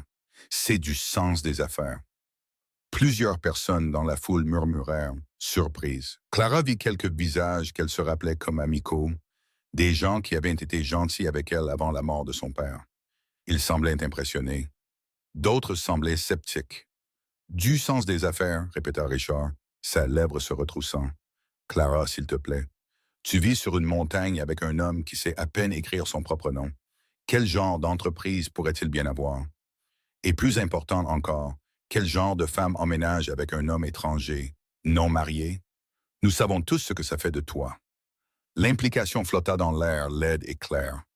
Le visage de Clara se chauffa, mais avant qu'elle ne puisse répondre, Silas parla pour la première fois. Fais attention, Brennan. Sa voix était calme, mais portait un poids qui fit reculer plusieurs personnes. C'est de ma femme que tu parles, et je ne tolérerai pas le manque de respect. Ta femme? Richard se moqua. Depuis quoi 1 heure? Tu t'attends à ce que nous croyions que c'est un vrai mariage. Tout le monde sait ce que c'est. Elle avait besoin d'un abri, et tu voulais, eh bien, un homme comme toi n'a probablement pas eu de femme consentante pour...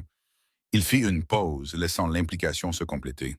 Salas bougea si vite que Clara le vit à peine. Un instant, il était à côté d'elle. L'instant d'après, il était devant Richard, le dominant comme une montagne domine une pierre. Il ne toucha pas l'homme plus petit. Il n'en avait pas besoin. Sa simple taille et la fureur qui émanait de lui étaient une menace suffisante. Finis cette phrase, dit Silas doucement. Je te mets au défi. Richard pâlit. De près, face à la pleine présence de Silas, toute sa bravade s'évapora. Je ne voulais pas dire, tu voulais dire exactement ce que tu as dit. Tu voulais insulter ma femme, suggérer qu'elle s'est vendue pour un abri, impliquer que je l'ai achetée comme une propriété. Silas se pencha légèrement, son visage balafré à quelques centimètres de celui de Richard. Laisse-moi être très clair. Clara est ma femme parce qu'elle a choisi de l'être. Elle est ma partenaire parce qu'elle l'a mérité. Et si toi ou quelqu'un d'autre suggère le contraire, vous me répondrez. Compris? Maintenant, écoutez, intervint le maire Voss, essayant de reprendre le contrôle. Thorne, il n'y a pas besoin de menaces. Richard exprimait simplement son inquiétude pour le bien-être de Clara. Nous le sommes tous. Elle a quitté la ville dans des circonstances difficiles et maintenant elle revient mariée à un homme qu'elle connaît d'à peine. Vous pouvez sûrement comprendre notre inquiétude. Votre inquiétude, dit Clara, retrouvant sa voix, est touchante, mère, surtout si l'on considère que la dernière fois que nous avons parlé, vous m'avez proposé de devenir votre servante non rémunérée. C'est drôle comme l'inquiétude ressemble beaucoup à de la possession quand elle vient de vous. L'expression de Voss se durcit. Je vous ai offert un emploi quand vous n'aviez rien. C'était de la charité, pas de la possession. Une charité qui venait avec des conditions.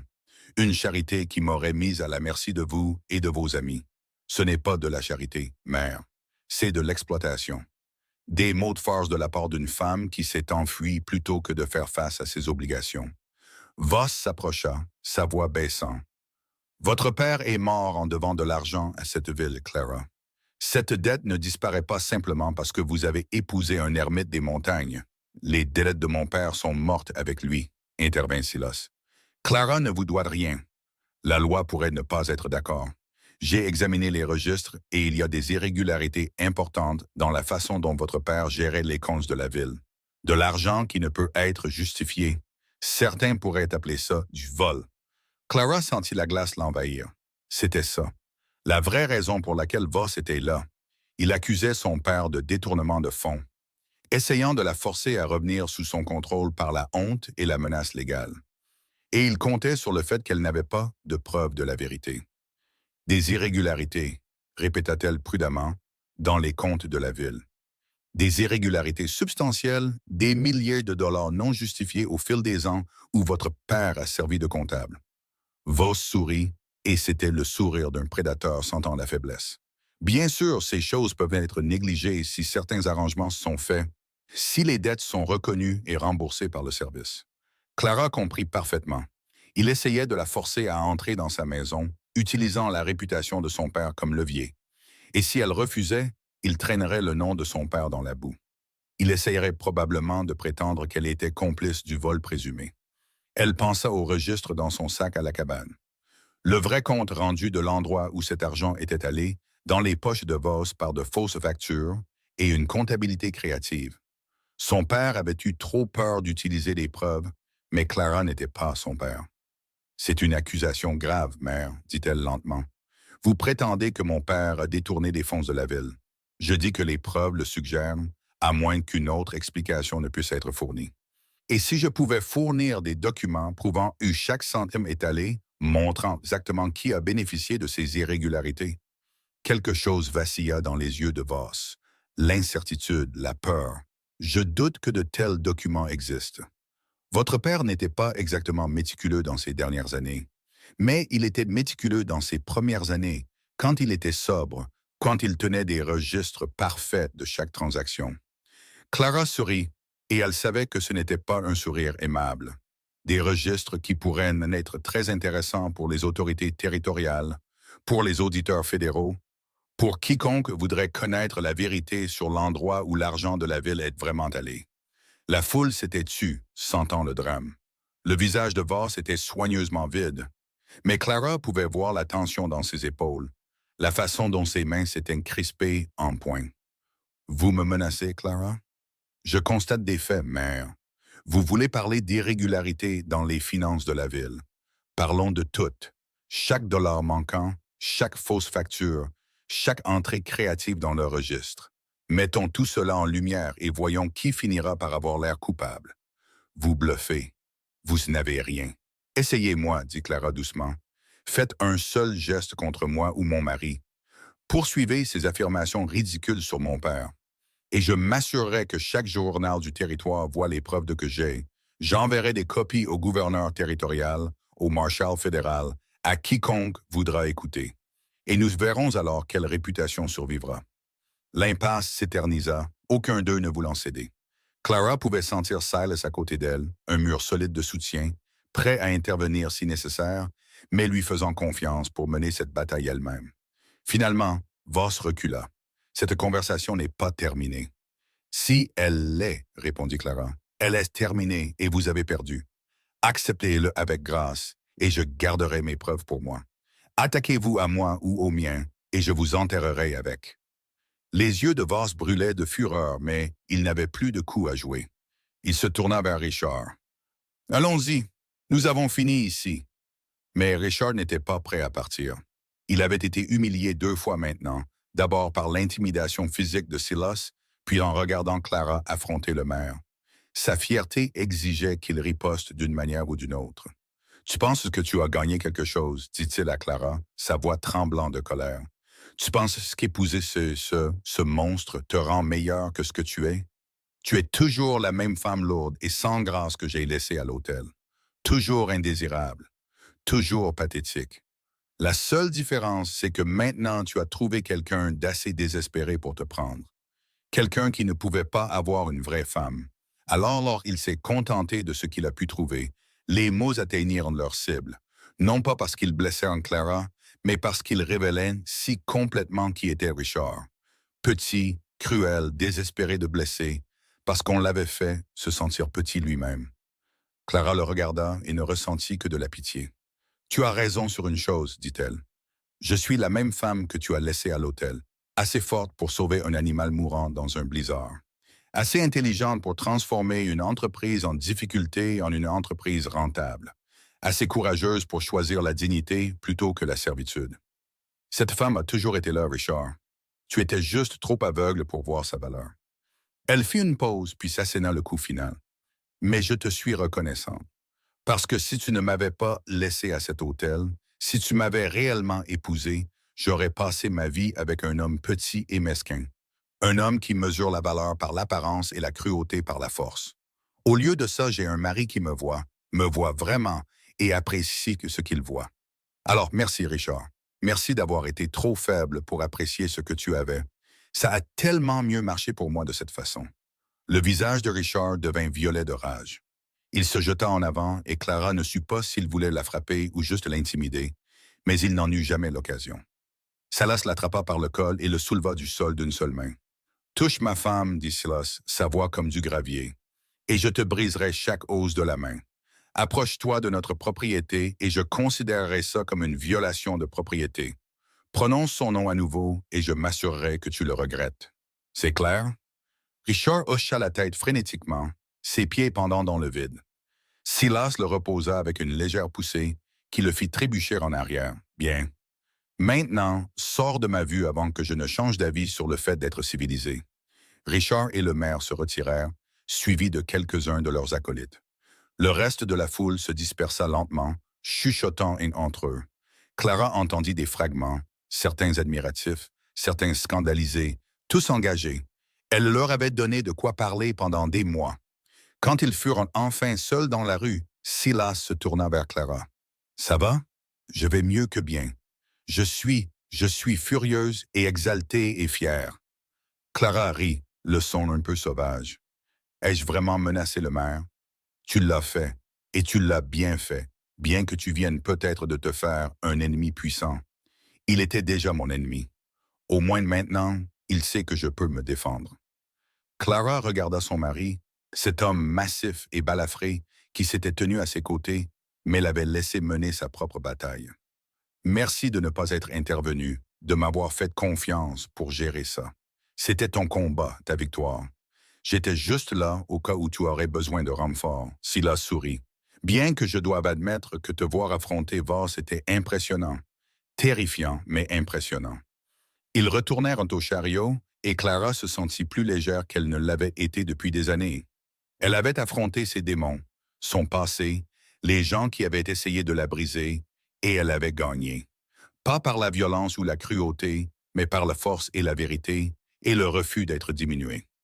Le trajet de retour vers la montagne fut calme, tous deux digérant ce qui s'était passé. Alors que la cabane apparaissait, Clara ressentit une vague d'affection pour la simple structure qui était devenue son foyer. Elle en avait eu si peur au début, si certaine que ce n'était qu'un autre piège.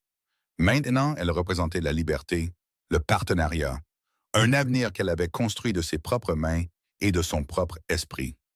Nous devrions fêter ça, dit Silas en l'aidant à descendre du chariot.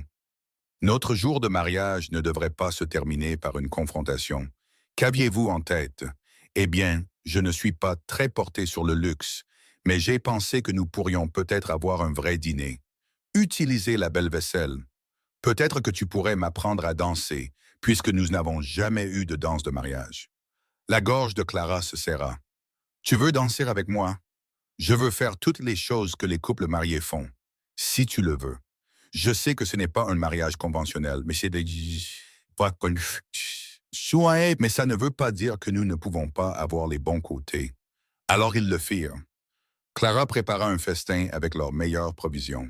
Du poulet et des pommes de terre et les légumes en conserve de l'étagère même qui avait causé sa chute. Silas mit de la table avec soin, utilisant les assiettes en porcelaine qui avaient appartenu à l'ancien propriétaire de la cabane. Ils mangèrent à la lueur des bougies, parlant et riant. Et quand le repas fut terminé, Silas se leva et lui offrit sa main. « Je ne sais pas vraiment danser, admit-il, alors tu devras m'apprendre. » Clara prit sa main et lui montra les pas de base, une simple valse que sa mère lui avait apprise des années auparavant. Silas fut maladroit au début, sa grande carrure peu habituée aux mouvements précis, mais il apprit vite. Bientôt, ils se déplaçaient ensemble dans la pièce principale de la cabane, tournant en cercle lent pendant que Goliath les regardait de sa place près du feu. « C'est agréable, » dit Silas doucement. « Avoir quelqu'un avec qui danser, avoir quelqu'un à qui rentrer. »« C'est agréable, » acquiesça Clara. « Avoir un foyer qui vaut la peine de rentrer. » Ils dansèrent jusqu'à ce que les bougies se consument, jusqu'à ce que l'épuisement les gagne enfin. À la porte de la chambre, ils s'arrêtèrent, soudainement incertains. Ils étaient mariés maintenant. Légalement, socialement, la chambre était autant la sienne que la sienne. « Je prendrai toujours le grenier, » dit Silas, lisant son hésitation. « Sauf si tu veux autre chose. Passe de pression, Clara. Nous allons à ton rythme. » Elle hocha la tête, reconnaissante et étrangement déçue en même temps. « Merci d'être patient, de ne pas t'attendre à... Je n'attends rien d'autre que ton partenariat. Tout le reste, si ça vient, ça viendra naturellement. Pas de précipitation. » Il l'embrassa doucement sur le front et monta l'échelle vers son grenier. Clara enfila ses vêtements de nuit et se glissa dans le lit, son esprit s'emballant. La journée avait été extraordinaire. Elle s'était mariée, avait affronté son passé, menacé un fonctionnaire corrompu et dansé dans sa propre maison avec son propre mari. Mais alors que le sommeil la gagnait enfin, une pensée revenait sans cesse. Le visage de Voss quand elle l'avait menacé. La fureur dans ses yeux, la promesse que ce n'était pas fini. Elle s'était fait un ennemi aujourd'hui, un ennemi puissant. Et les ennemis comme Carlton Voss n'oublient pas et ne pardonnent pas. Ils attendent, ils planifient et ils frappent quand on s'y attend le moins. Clara serra les couvertures plus fort et essaya de chasser l'inquiétude. Elle était en sécurité ici. Elle avait Silas. Elle avait la preuve des crimes de Voss. Elle avait un moyen de pression.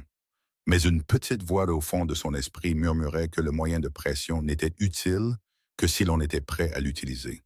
et l'utiliser signifierait détruire un homme qui avait toute la ville dans sa poche. Les jours de printemps passèrent dans une routine paisible. Clara se jeta dans l'entreprise avec une énergie renouvelée.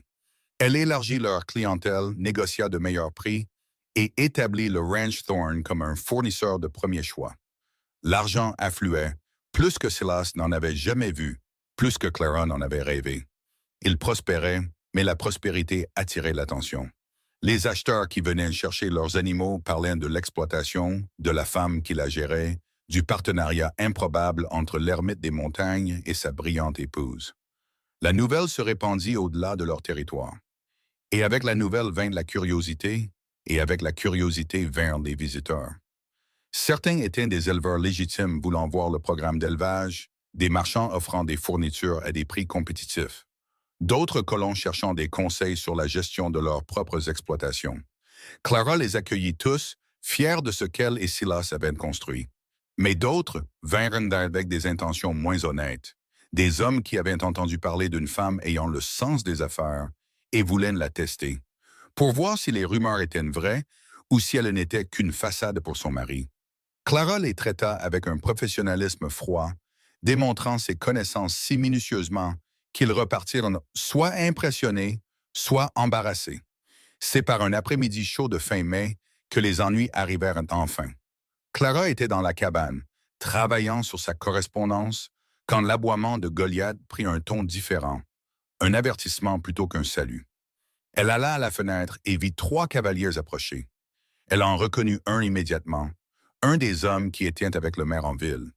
Les 2 autres étaient des étrangers, des hommes à l'allure rude, avec des pistolets portés bas sur leurs hanches. Silas était dans le pâturage lointain avec les moutons, trop loin pour l'appeler, trop loin pour l'atteindre rapidement. Le rythme cardiaque de Clara s'accéléra, mais elle se força à rester calme. Elle sortit sur le porche, affichant une façade confiante, même si son esprit parcourait les options. Les cavaliers s'arrêtèrent en devant de la cabane. L'homme qu'elle reconnut, Thompson était de son nom, toucha son chapeau en signe de fausse courtoisie.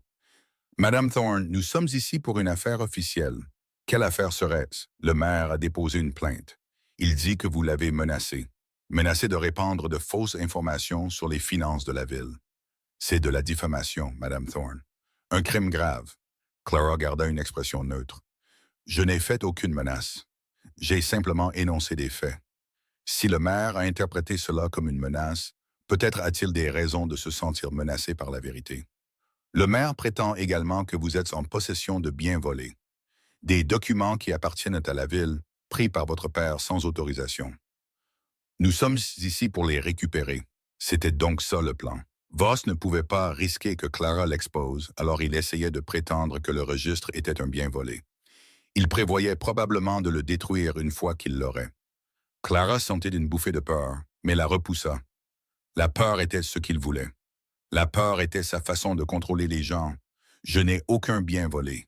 Les registres personnels de mon père m'appartiennent en tant que son héritière.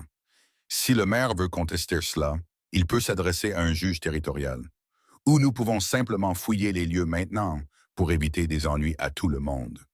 Thompson fit un geste à ses compagnons, qui descendirent de cheval et se dirigèrent vers la cabane. « Vous n'avez aucune autorité pour fouiller ma maison sans mandat, dit Clara, sa voix vive. C'est une propriété privée. Vous êtes en violation de propriété. Nous avons toute l'autorité dont nous avons besoin, dit l'un des étrangers en souriant. Le maire nous a envoyés, c'est une autorité suffisante. Ils passèrent devant Clara pour entrer dans la cabane et elle sentit la panique monter. Le registre était dans sa chambre, caché dans son sac. S'il le trouvait, Voss le détruirait et son moyen de pression disparaîtrait. Elle n'aurait plus rien pour se protéger, rien pour l'empêcher de poursuivre la vengeance qu'il voulait. Elle les entendit renverser des meubles, vider des tiroirs, fouillant avec plus de violence que nécessaire. Ils essayaient de l'intimider, de la faire se sentir impuissante. Et ça marchait. Clara resta figée sur le porche, regardant sa maison être violée. Son sanctuaire envahi, et elle sentit cette vieille impuissance familière revenir. Puis elle entendit la voix de Silas, tranchant le chaos comme un couteau. « Sortez de ma maison. » Il se tenait sur le seuil et Clara n'avait jamais été aussi reconnaissante de voir un autre être humain de sa vie. Silas remplissait complètement le cadre. éclairé par le soleil de l'après-midi. Son fusil était tenu lâchement dans une main, ne visant personne, pas encore. Mais la menace était implicite et claire. Les hommes à l'intérieur de la cabane arrêtèrent leur fouille. Thompson vint à la porte, essayant de maintenir son autorité, mais Clara pouvait voir l'incertitude dans ses yeux. Thorne, nous menons une affaire officielle. Le maire nous a envoyés pour récupérer des biens volés. Le maire n'a aucune autorité sur ma terre et vous n'avez pas de mandat. Cela fait de vous des intrus, et je suis tout à fait dans mon droit de vous expulser par la force. La voix de Silas était calme, presque conversationnelle, ce qui la rendait encore plus menaçante. Alors, je le dirai une dernière fois, sortez de ma maison. Nous sommes 3 contre 1, dit l'un des mercenaires, s'avançant avec une fausse bravade. Vous devriez peut-être reconsidérer votre ton. Silas sourit, et ce n'était pas une expression agréable. 3 contre 1, bien sûr. Mais c'est moi qui connais cette montagne, chaque rocher, chaque arbre et chaque cachette. C'est moi qui ai la réputation de tuer les hommes qui me contrarient. Cette réputation, vraie ou non, êtes-vous prêt à parier votre vie dessus? Le silence s'étira. Clara regarda les mercenaires échanger des regards, pesant leurs options. Ils avaient été payés pour intimider et fouiller, mais probablement pas pour mourir sur une montagne pour les combines de Carlton Voss. Nous ne faisons que suivre les ordres, dit Thompson en reculant vers la porte. Le maire veut ces documents. Alors le maire peut venir les chercher lui-même, répondit Silas. Face à face, d'homme à homme, mais il ne le fera pas, n'est-ce pas? Parce que Carlton Voss est un lâche qui envoie les autres faire son sale travail. Maintenant, quittez ma propriété avant que je ne décide que vous êtes une menace pour la sécurité de ma femme et que j'agisse en conséquence. Les hommes partirent, montant sur leurs chevaux avec autant de dignité qu'ils le pouvaient. Mais Thompson s'arrêta avant de partir, regardant directement Clara. Ce n'est pas fini, Madame Thorne. Le maire n'oublie pas et il ne pardonne pas. Vous vous êtes fait un ennemi aujourd'hui en ville et les ennemis ont une façon de régler leur compte. Est-ce une menace? Demanda Silas, sa voix baissant à un registre dangereux. C'est un avertissement, pour son bien. Thompson tourna son cheval et les 3 hommes s'éloignèrent, disparaissant sur le sentier de montagne. Clara resta sur le porche, tremblant d'un mélange de peur et de fureur. Sa maison avait été violée, son sanctuaire envahi. Elle se sentait exposée, vulnérable d'une manière qu'elle n'avait pas ressentie depuis le blizzard. Silas posa son fusil et vint vers elle, ses grandes mains douces sur ses épaules. « Êtes-vous blessé? Vous ont-ils touché? »« Non, je vais bien. Ils sont venus pour le registre. Voss sait que j'ai des preuves contre lui et il veut qu'elles soient détruites. » Clara leva les yeux vers son mari. « Il ne va pas s'arrêter, n'est-ce pas? Il va continuer à venir, à essayer de m'atteindre jusqu'à ce qu'il obtienne ce qu'il veut ou qu'il me détruise en essayant. Alors nous l'arrêterons en premier. » L'expression de Silas était sombre. « Vous avez les preuves. Utilisez-les. Envoyez-les aux autorités territoriales, au marshal fédéral, à tous ceux qui ont besoin de les voir. Exposez-le avant qu'il ne puisse faire un autre mouvement. » Clara voulait être d'accord, voulait frapper la première et en finir. Mais quelque chose la retenait. Un doute rampant qui commençait dans sa poitrine et se propageait dans ses membres comme de la glace. Et ensuite, même s'ils enquêtent, même s'ils le trouvent un coupable, combien de temps cela prend-il? Des mois, des années. Et pendant ce temps, qu'est-ce qui l'empêchera de se venger? D'envoyer plus d'hommes, de brûler notre grange, de vous faire du mal pour m'atteindre? Je peux gérer tout ce qu'il envoie. Le pouvez-vous, Silas? Il a toute la ville dans sa poche. Il a des ressources, des relations, des hommes prêts à faire tout ce qu'il demande pour le bon prix. Nous ne sommes que 2 personnes sur une montagne. S'il décide de vraiment s'en prendre à nous, s'il amène assez d'hommes avec assez d'armes, alors quoi? Elle détestait la peur dans sa voix. Détestait se sentir si faible après avoir été si forte en ville. Mais la réalité s'imposait. Elle avait menacé un homme puissant, l'avait acculé, et les animaux acculés sont les plus dangereux. Silas resta silencieux un long moment, sa main toujours sur ses épaules. Quand il parla, sa voix était réfléchie, mesurée. Vous avez raison, l'exposé le rend désespéré, et les hommes désespérés font des choses terribles. Mais ne rien faire fait de nous des victimes attendant la prochaine attaque. Alors que voulez-vous faire? Clara, vraiment, pas ce que vous pensez devoir faire ou ce qui est le plus sûr. Que vous dit votre instinct? Clara ferma les yeux et se laissa vraiment ressentir la question. Que voulait-elle? Elle voulait la sécurité, mais pas celle qui vient en se cachant ou en faisant des compromis. Elle voulait la justice, mais pas au prix de tout ce qu'elle avait construit. Elle voulait protéger Silas, protéger leur maison, protéger la vie qu'ils créaient ensemble. Et sous tout cela, elle voulait cesser d'avoir peur, cesser de vivre dans l'ombre d'hommes comme Carlton Voss et Richard Brennan, des hommes qui pensaient pouvoir prendre ce qu'ils voulaient et détruire ce qu'ils ne pouvaient pas avoir. Je veux me battre, dit-elle en ouvrant les yeux, pas avec des armes ou de la violence, mais avec la vérité. Je veux l'exposer, oui, mais je veux le faire correctement. Construire un dossier si solide qu'aucune influence ne pourra le sauver. Envoyer des preuves non pas à une seule personne, mais à tout le monde. Rendre cela public. Rendre impossible pour lui de se cacher ou de manipuler. Silas hocha lentement la tête. Cela va prendre du temps, et pendant ce temps, il saura ce que vous faites et essaiera de vous arrêter. Alors nous nous y préparerons. Nous rendrons cet endroit défendable. Nous ferons savoir aux gens où nous nous situons. Nous construirons des alliances avec d'autres éleveurs, d'autres colons qui ont été lésés par la corruption de Voss. Nous nous rendrons trop visibles, trop connectés pour disparaître discrètement. Vous parlez d'une guerre, Clara. Une guerre d'information, d'opinion publique et de politique. C'est un type de combat auquel je ne suis pas habitué.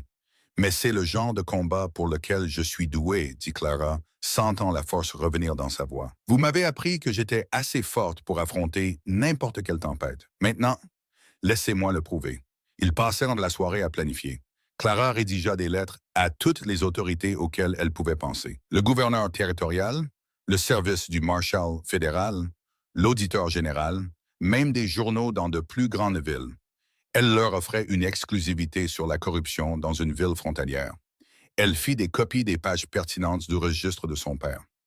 Une documentation minutieuse de chaque transaction frauduleuse. Silas, pendant ce temps, se rendit dans les ranchs voisins. Il revint avec des promesses de soutien d'hommes qui avaient eu leur propre démêlé avec le maire Voss, qui avaient perdu des terres à cause de manœuvres légales douteuses ou avaient été trompés dans des transactions en ville. L'ermite de la montagne, il s'est avéré, avait plus d'amis que le maire ne le réalisait.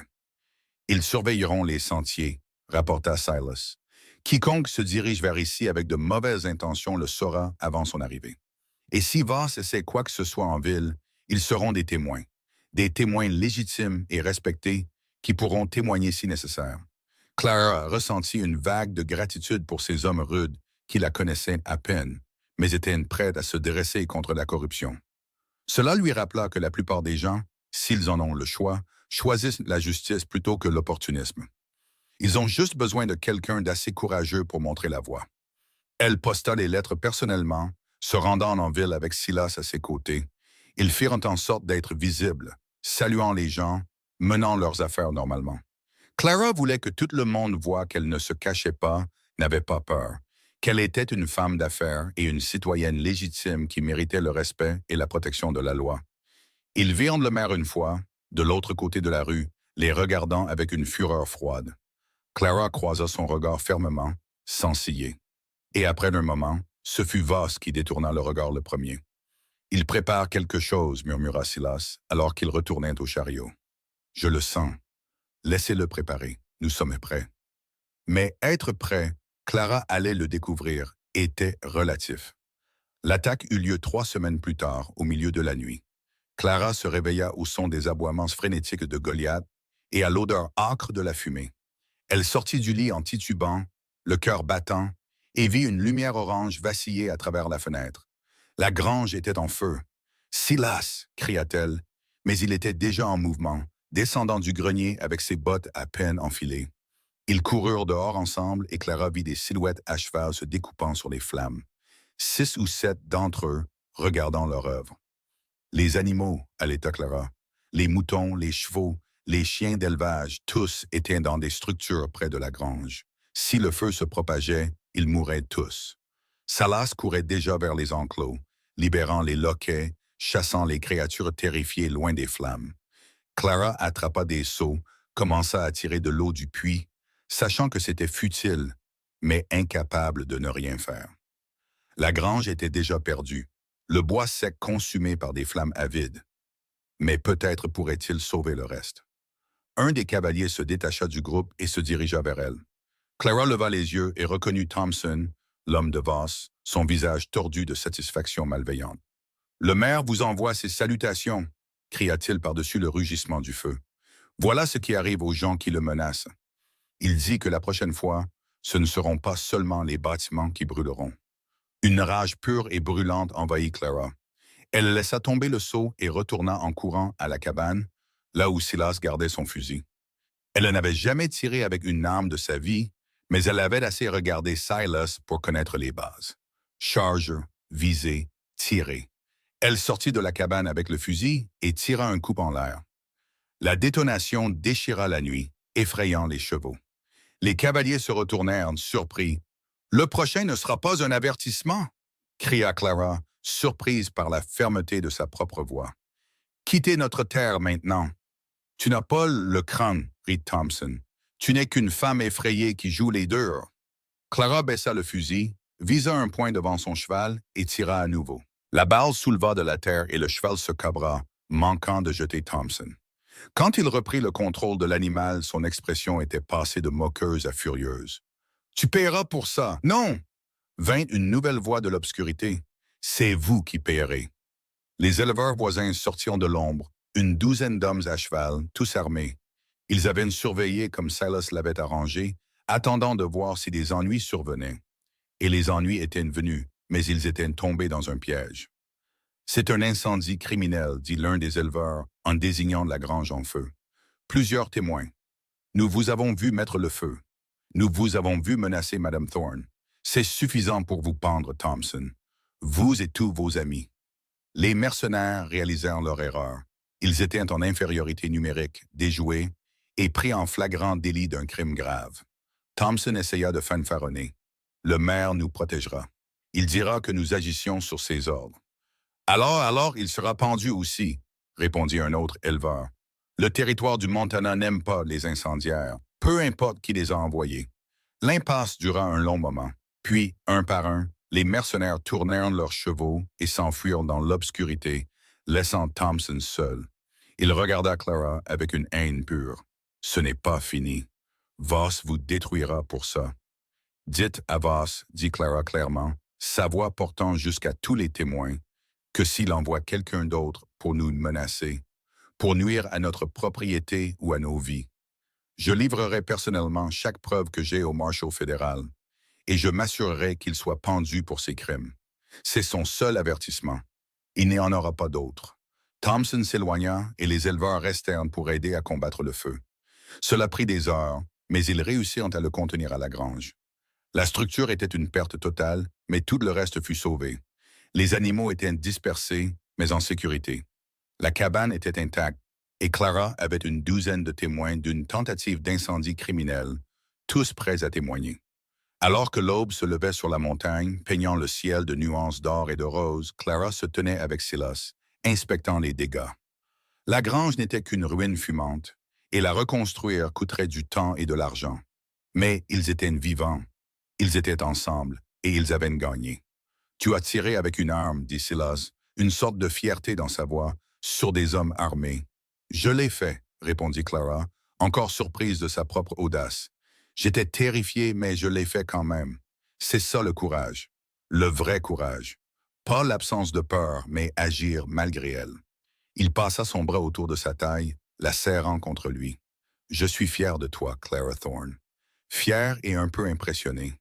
Clara se blottit dans sa chaleur, épuisée et couverte de suie, et plus sûre d'elle qu'elle ne l'avait jamais été. Nous formons une bonne équipe. La meilleure. Le Marshal fédéral arriva 2 semaines plus tard. Un homme grand et buriné nommé Hayes, qui avait reçu les lettres de Clara ainsi que des rapports corroborants de 3 autres sources. Il passa une semaine en ville à examiner les registres, à interroger les témoins, à examiner les preuves fournies par Clara. Le dossier contre le maire Voss était accablant. Clara et Silas furent appelés en ville pour donner leur témoignage. Ils arrivèrent pour trouver une foule rassemblée, le plus grand rassemblement que Clara ait vu depuis son mariage presque humiliant. Mais cette fois, l'atmosphère était différente. Les gens la regardaient avec respect, voire admiration. La femme qui s'était opposée au maire, la femme qui avait failli être brûlée vive, mais avait refusé de reculer. L'audience eut lieu à la mairie, présidée par le Marshal Hayes. Voss était assis à une table avec son avocat, essayant de projeter de la confiance, mais Clara pouvait voir la peur en dessous. Elle prit la parole et présenta méthodiquement ses preuves. Le registre de son père montrant des années de détournement de fonds, la correspondance prouvant que Voss l'avait menacé, le témoignage des éleveurs sur la tentative d'incendie criminel. Quand elle eut fini, le marshal regarda Voss avec un dégoût non dissimulé. Maire Voss, vous êtes en état d'arrestation pour détournement de fonds publics, tentative d'incendie criminel, intimidation de témoins et abus de pouvoir. Votre caution est fixée à 5 000 $ en attendant le procès. La foule explosa. Certains applaudirent, d'autres altèrent. Voss devint blanc, puis rouge, balbutiant des protestations qui furent ignorées. Alors qu'on l'emmenait menotté, il regarda Clara avec une haine si venimeuse qu'elle recula d'un pas. Mais alors Silas était là, sa présence solide derrière elle, et elle se redressa. Voss pouvait la haïr autant qu'il le voulait. Il était fini et ils le savaient tous les deux. Richard fut également appelé à témoigner, bien que ses crimes fussent moindres. Complot, harcèlement, participation à des menaces.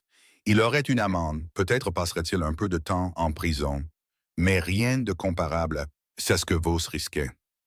En quittant la barre, il regarda Clara avec quelque chose qui aurait pu être du regret. « Je suis désolé, dit-il doucement, juste pour elle, pour tout. Tu méritais mieux que ce que je t'ai donné. » Clara l'étudia.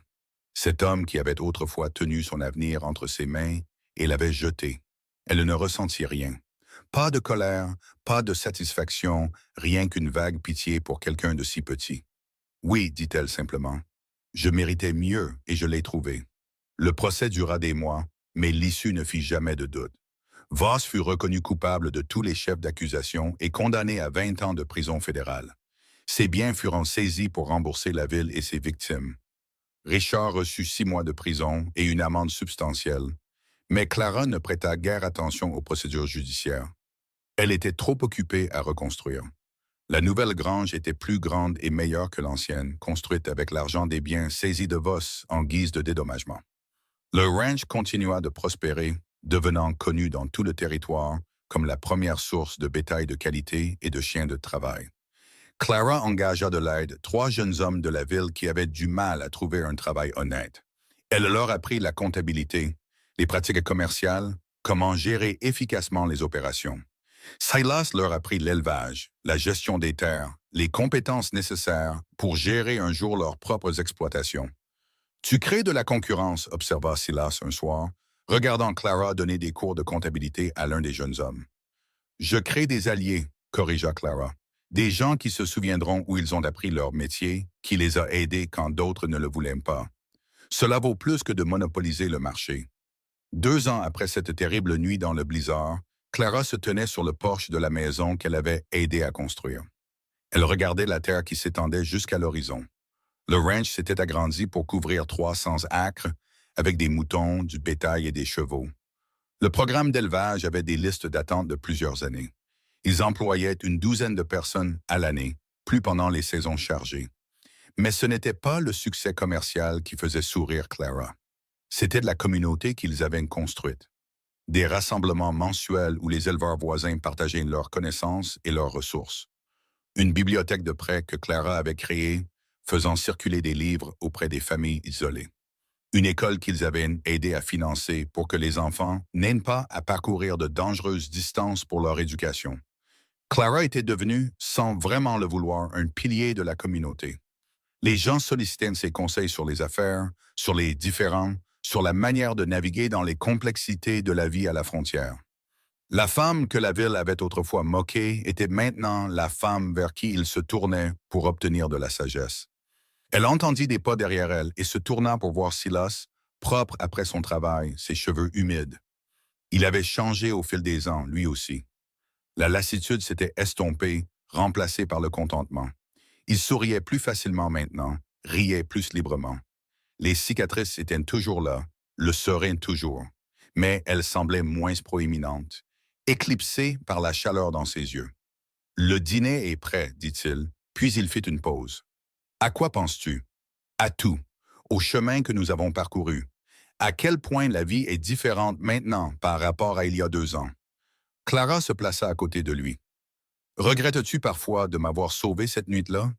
Ta vie était plus simple avant que je ne m'y écrase. Plus simple, oui. Meilleure, non. Silas prit sa main, son pouce traçant l'alliance qu'elle portait.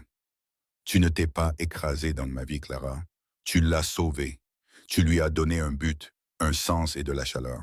Tu m'as rendu à nouveau humain au lieu du monstre de la montagne. Tu n'as jamais été un monstre. Peut-être pas, mais j'étais en train de le devenir, seul ici, sans personne pour me rappeler pourquoi tout cela comptait. Tu me l'as rappelé. Il la serra plus près, et Clara s'y abandonna volontiers, s'ajustant contre son flanc, comme si elle avait été faite pour cet espace précis. Je t'aime. Tu sais, je t'aime depuis longtemps. Je n'ai juste jamais trouvé le bon moment pour le dire. Le souffle de Clara se coupa. Ils s'étaient rapprochés au fil des ans, leur mariage de convenance se transformant lentement en quelque chose de réel et de profond. Ils partageaient un lit maintenant, partageaient leur vie complètement. Mais aucun n'avait prononcé le mot amour, comme si le dire pouvait briser le charme. Je t'aime aussi, dit-elle, et sentit la vérité de ces mots résonner jusqu'à ses os. Je crois que je t'aime depuis que tu m'as appelé un chêne et que tu le pensais comme un compliment. Silas rit, ce son merveilleux qui faisait encore bondir son cœur. Le meilleur compliment que je pouvais faire. Les chênes sont forts, fiables, construits pour durer. Comme toi, comme nous. Ils se tinrent ensemble, regardant le coucher de soleil peindre le ciel de couleurs brillantes. Et Clara pensa au voyage qui l'avait amené ici. Le rejet, l'humiliation, la fuite désespérée dans un blizzard. Le choix de sauver un chien mourant au lieu de se préserver. L'homme étrange et balafré qui avait vu de la valeur là où les autres ne voyaient qu'un fardeau. Chaque moment terrible, chaque mot cruel, chaque obstacle qui avait semblé insurmontable à l'époque l'avait mené ici. À cette montagne, à cet homme, à cette vie qu'elle avait construite par sa propre intelligence, sa force et son refus d'accepter moins que ce qu'elle méritait. « À quoi souris-tu? » demanda Silas. « À Richard Brennan. Je me demande s'il a jamais réalisé ce qu'il a abandonné en me laissant à l'hôtel. »« Sa perte, » dit Silas fermement. « Mon gain extraordinaire. » « Non, » corrigea doucement Clara, « notre gain extraordinaire. Nous avons construit cela ensemble, en tant que partenaires. C'est ce qui le rend spécial. À l'intérieur de la maison, elle pouvait entendre les bruits de leur maisonnée se préparant pour le dîner. Les jeunes hommes qu'ils avaient embauchés, maintenant plus comme une famille que des employés. Goliath, plus âgé maintenant, mais régnant toujours sur la meute de chiens de travail. La vie qu'ils avaient créée, pleine de buts, de communauté et d'amour. Clara Miller avait été rejetée par le monde, jugée trop lourde, trop banale, trop compliquée. Mais Clara Thorne était le cœur battant d'un ranch prospère, l'esprit vif derrière une entreprise réussie, la matriarche respectée d'une communauté montagnarde. Elle était aimée, valorisée, essentielle, et elle avait mérité chaque parcelle de cela elle-même. « Viens, dit-elle en tirant Silas vers la porte. Le dîner attend, et nous avons des plans à faire pour la saison de reproduction d'automne. » Toujours en train de travailler, la taquina Silas, mais il la suivit volontiers. Toujours en train de construire, corrigea Clara. Il y a une différence. Ils entrèrent ensemble dans leur maison, l'homme massif et sa formidable épouse, partenaires dans tous les sens du terme. Derrière eux, le soleil se couchait sur le territoire du Dakota, peignant le ciel de nuances d'or et de cramoisi. Demain apporterait de nouveaux défis, de nouvelles opportunités, de nouvelles chances de prouver que ce qu'ils avaient construit pouvait durer. Mais ce soir, il y avait le dîner et les rires, et la satisfaction tranquille de savoir qu'ils avaient survécu à chaque tempête que le monde leur avait jetée, et qu'ils en étaient sortis plus forts. Ensemble, ils pouvaient tout affronter. Ensemble, ils étaient incassables. Et ça, pensa Clara en prenant sa place à la tête de la table, entourée de la famille et de la communauté qu'elle avait créée, c'était la plus grande des victoires.